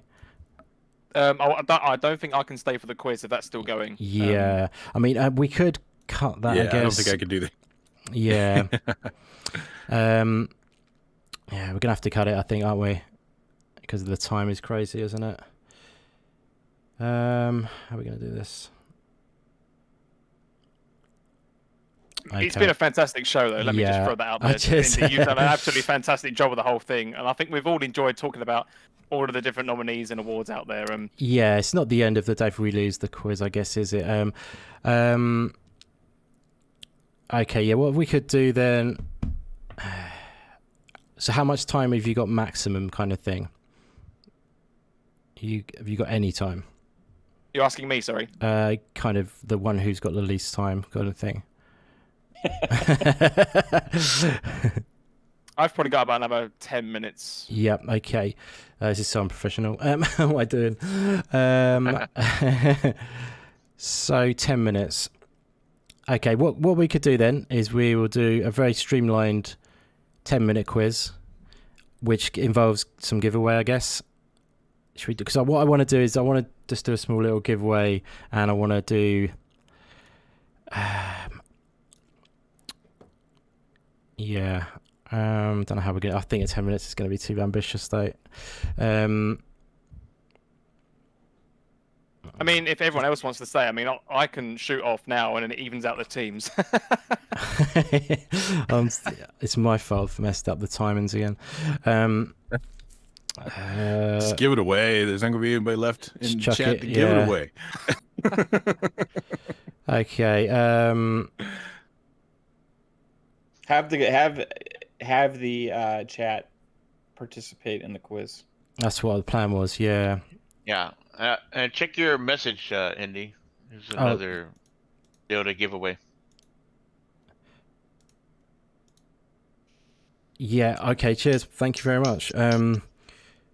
That's awesome. That actually might help with an issue. A regional issue. That's very kind. So, yeah, I'm just trying to think how we can do this.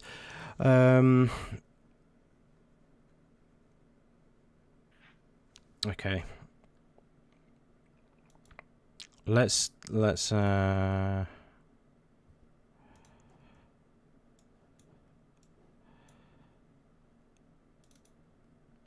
if you want to make it okay, let's a couple quick quizzes. I know Puxley might have to leave, but yeah, okay. If the chat, you want to let the chat participate, maybe one of yeah. What we'll do is we'll do a chat participation thing. Okay, we're gonna have to do it time based. I'm gonna have to change what we're doing, but that's fine. We'll do what we're gonna do is we're gonna do a little quiz. If you do have to go, Puxley, that's no problem, my friend. Would you rather go now, or would you rather stay and then just go at some point? It's up to you. So what have we got left? We've got 1, 2, 3, 4, 5 of you guys. So I don't really want to ruin the flow, if I'm perfectly honest. So it sounds like it might be better if I shoot now, if that's not a problem. That's no problem, my friend. Yep, no, that's no problem at all. Yeah, sorry, I've overrun big time, so it was really difficult to call how long it's going to be, if you know what I mean.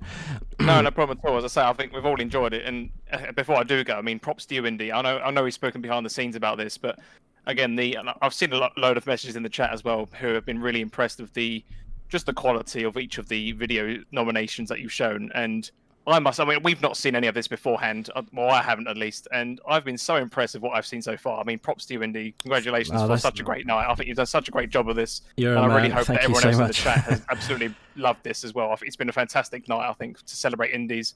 Oh, you're very kind, my friend. Thank you so much for those kind words.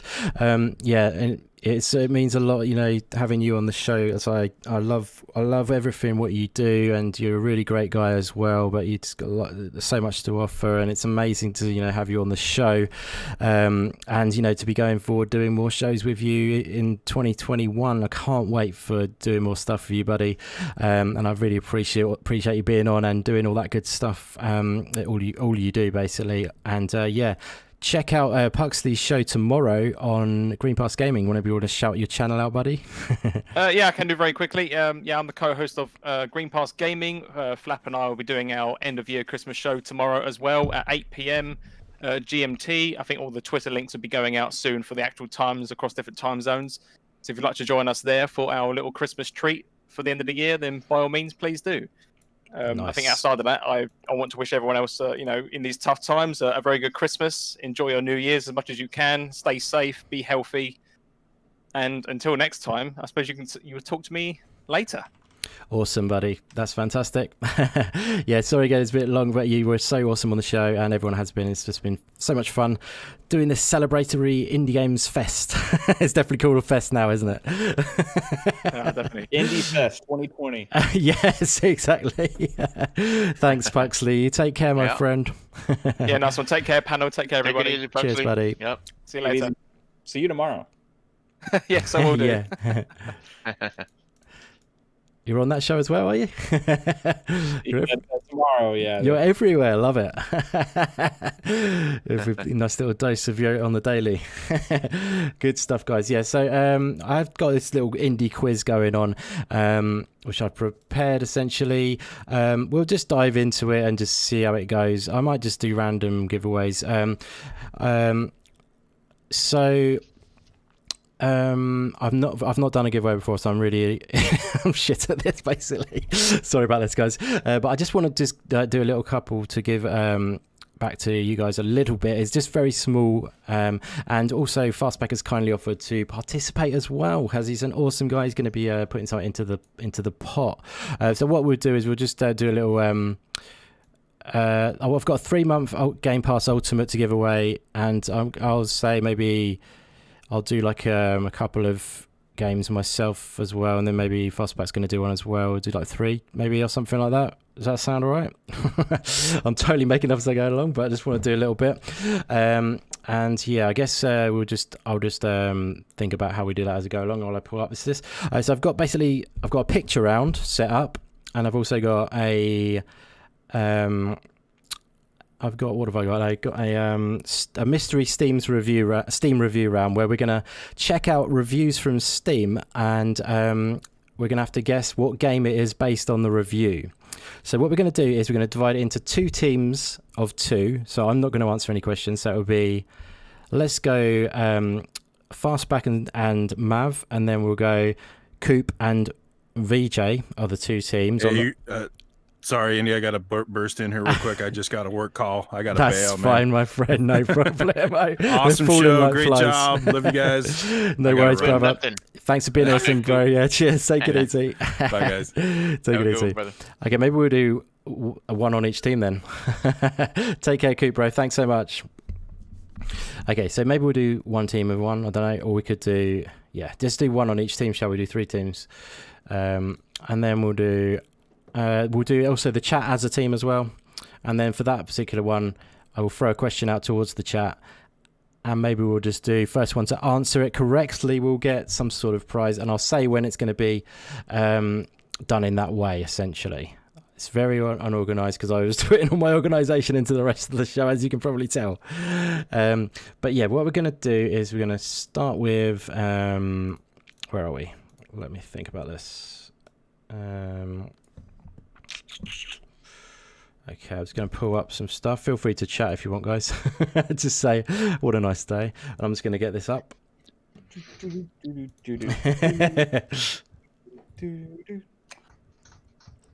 you some little indie music. Yeah, we need that music we had on that. I pulled out. Okay. Well, we were Team Texas for about...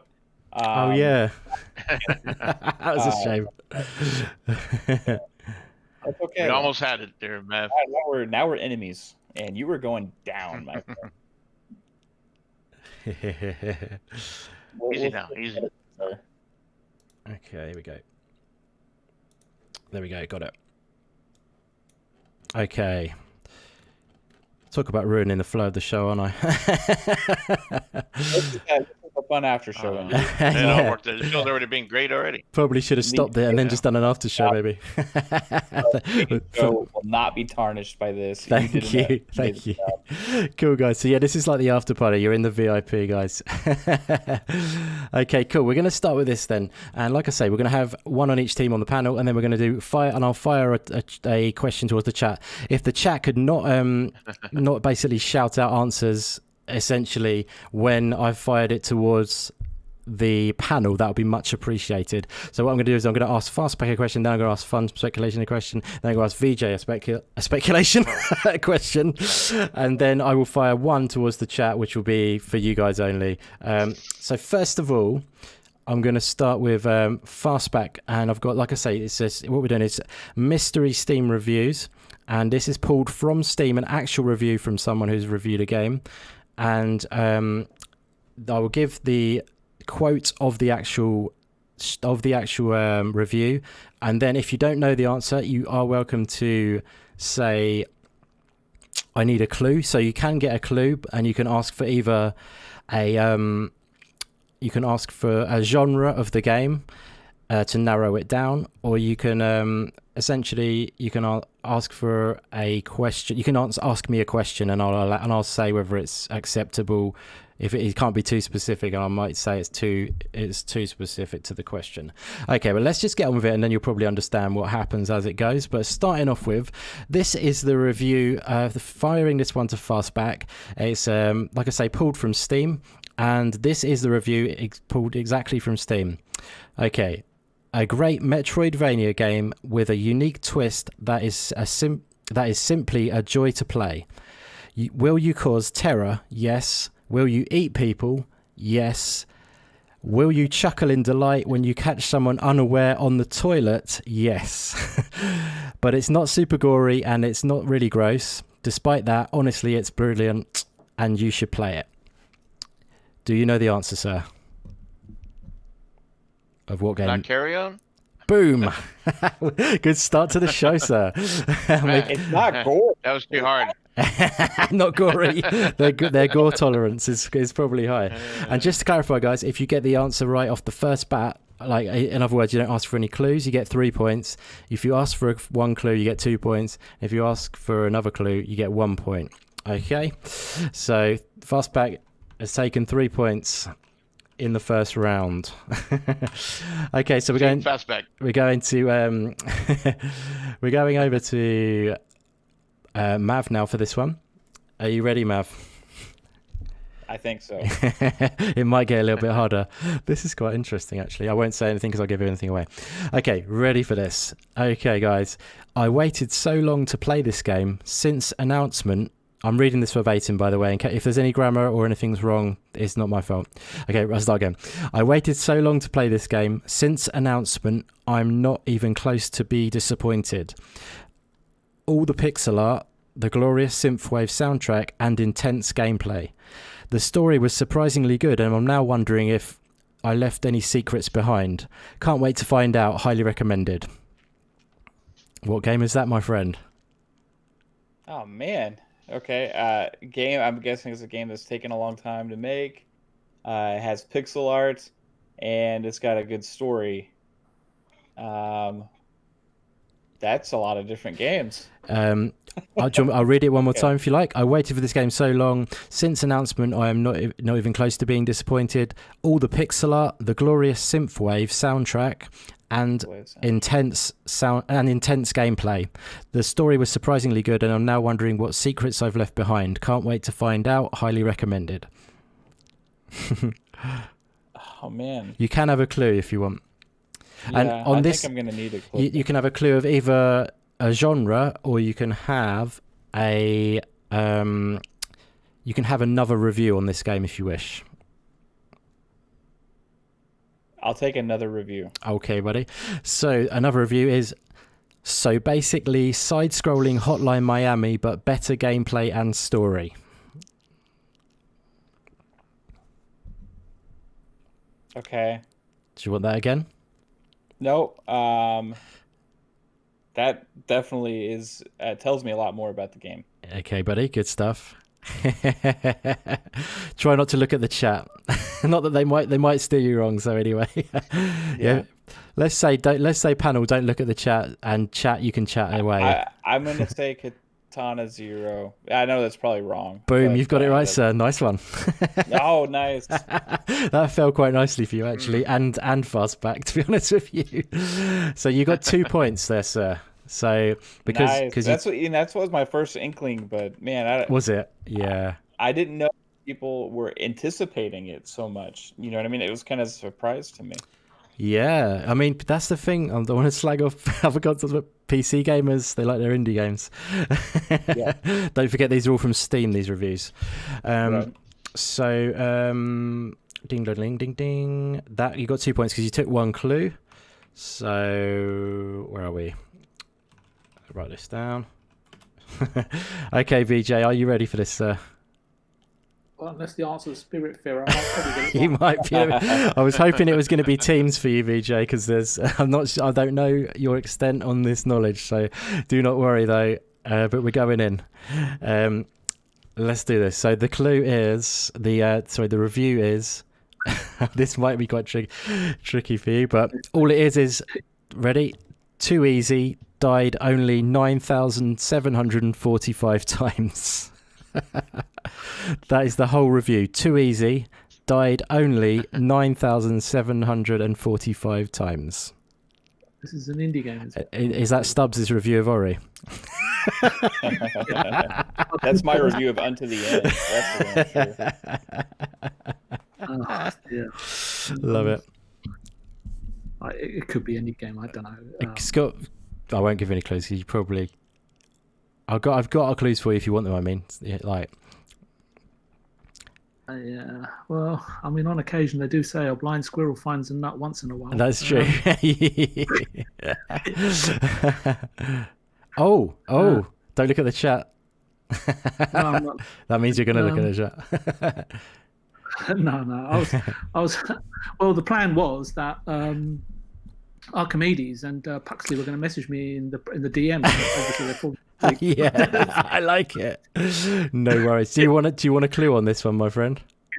Yeah, okay. Maybe about half a dozen. Do you want another review, or would you like to have a genre to narrow it down? Yeah, I'll probably need another review. Another review. However, let's go in for another review, sir. Okay, ready for this? You will die thousands of times and love it. At the hardest levels, it's like pure art when you complete a level. So I'll say it one more time. You will die thousands of times and love it. At the hardest level, it's like pure art when you complete a level. Sorry.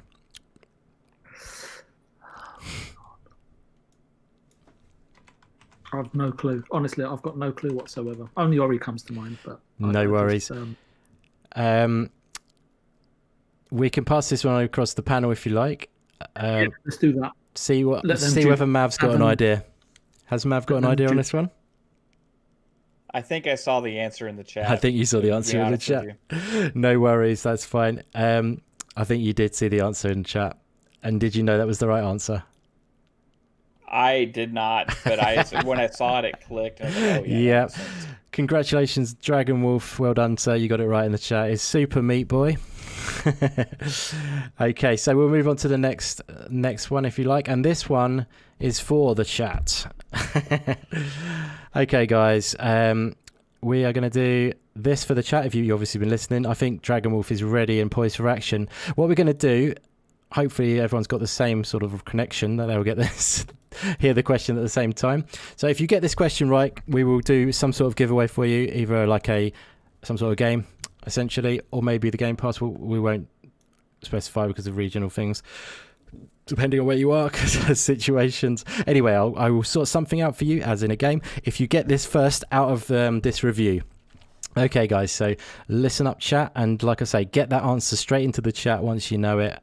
If not, I can do another round with another clue. Okay, ready for the quote. I'm going to give you also, this game is recommended on Steam, and it has 5.2 hours on record played. And the review is as follows.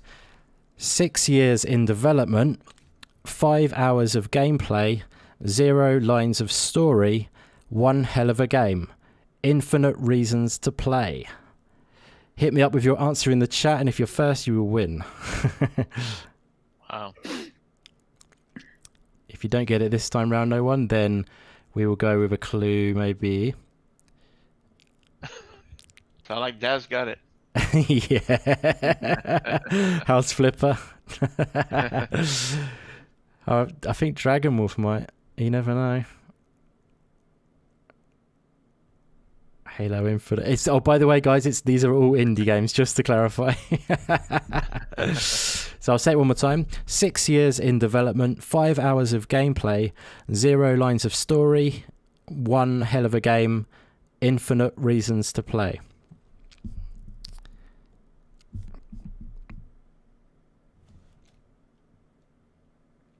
Okay, no one's got it at the moment. Would you like me to do... These reviewers are terrible, aren't they? These reviewers are terrible. Yeah, they are. They're funny. They're comical. That's why give them another review. Give them another review of that game. I haven't got one for that one, but I will give her a genre maybe. Okay. Okay, I'll do what I will do is I'll find out so it's not just my idea. Hopefully it will come up on the wiki. I got a guess, but I don't know if I should say it. You've got a guess, have you? Nice.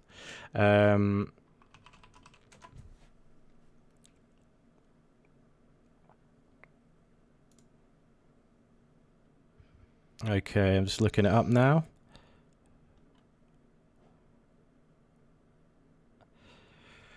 Okay, on the wiki page for this particular game, it states that it is a puzzle platformer adventure video game. That narrows it down. Has anyone got it yet? Oh, some guesses coming in. So puzzle platformer adventure video game, and the Steam review has disappeared. So on my screen, here it is. It is 6 years in development, 5 hours of gameplay, 0 lines of story, one hell of a game, infinite reasons to play. Okay, guys, I'll give you another clue if you haven't got it. Or should we move on to another review for the chat until they get one?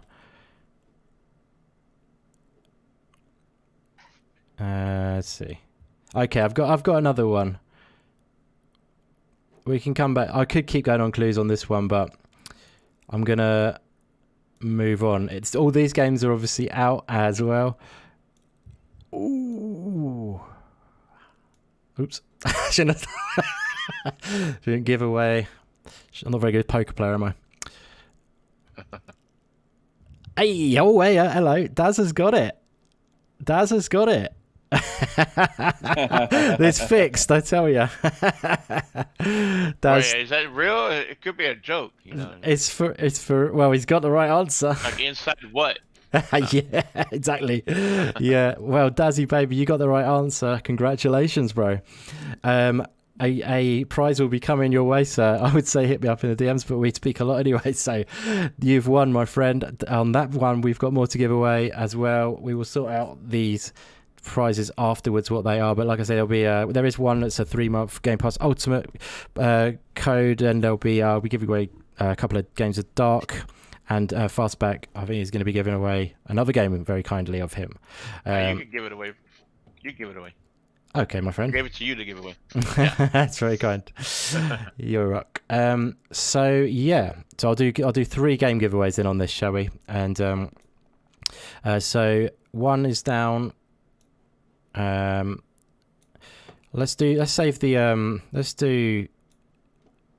keep that as a dark giveaway. Maybe Daz would want a dark, I think. Maybe, I don't know. Well, we'll hit him up and we'll decide between them. Okay, this is so unorganized, isn't it? Anyway, let's move on, guys. We'll come back to the chat for another round in a minute. Okay, so we're going to do more Steam reviews here. We're going to do another round. Okay, so going back to Fastback, and that is, so at the top, we have got another review for you, sir. and you can pass it over to the others if you don't want a clue and lose a point. Essentially, you can pass it around. We're totally doing this off the bat. But anyway, this review says Hotline Miami, but you play as an ape with a jazz soundtrack. Hotline Escape. Sorry, what was the answer? Ape Out or Ape Out? What's your final answer? So, what is your final answer? Ape Out. Boom! Sweet. Yeah. You've earned your indie card for the day, sir. All right. Well played. Well played. I'm glad you didn't pass that one, man. Good job. Good job. That's a great game. Okay, so you've got another 3 points. Fastback is earning his position on the Indie Games podcast. I'm keeping up with Daz. Good stuff. Okay, moving on to the next question. And this one's from Mav. And I keep forgetting to say, but this one's had 37.3 hours on record playtime. And the review is as follows. If you finish this game with your girlfriend and haven't yet broken up, I think it's time to ask her to marry you. I'll say that again in a better flow. If you finish this game with your girlfriend and you haven't broken up, I think it's time to ask her to marry you. Wonder if that helps or not. Okay. I could have swore I remember a game that had a lot of reviews like that. That I might have liked. I bet your wife knows this one. Yeah. Quite a good one for you guys.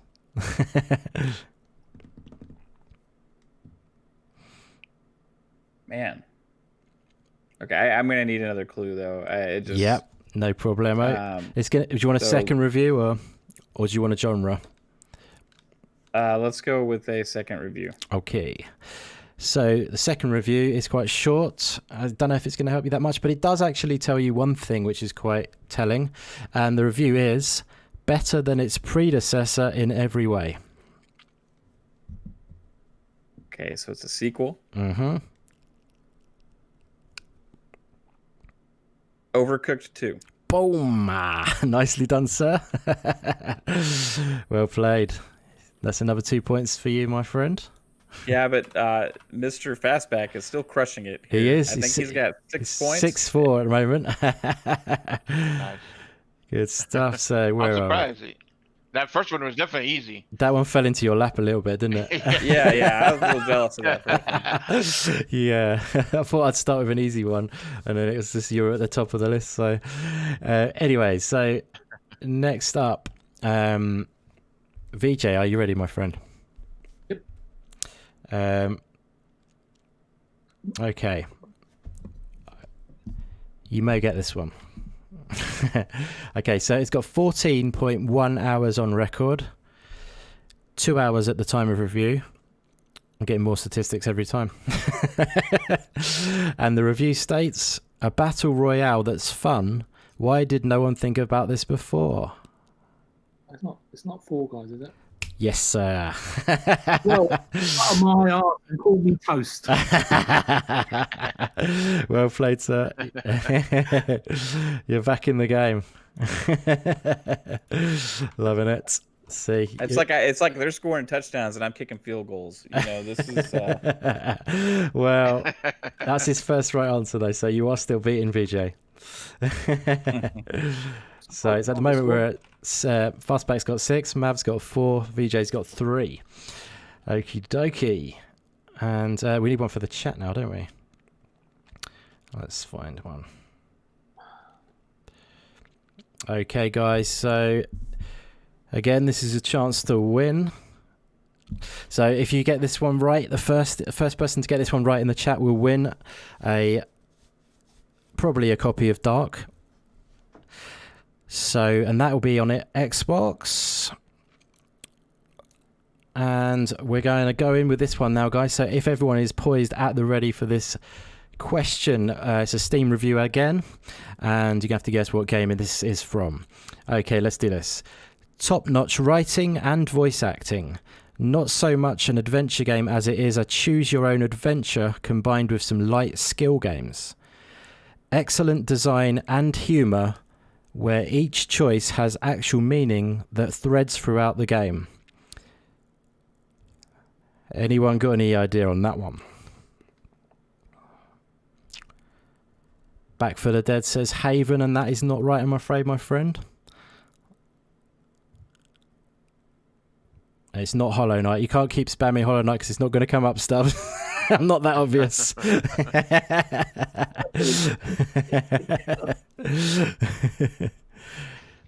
Tell me why, says Looper. Not a bad try, but not correct, I'm afraid. Edith Finch is there, and that's not correct, I'm afraid, but not a bad try again. Oh, hello. Someone's written something in the chat.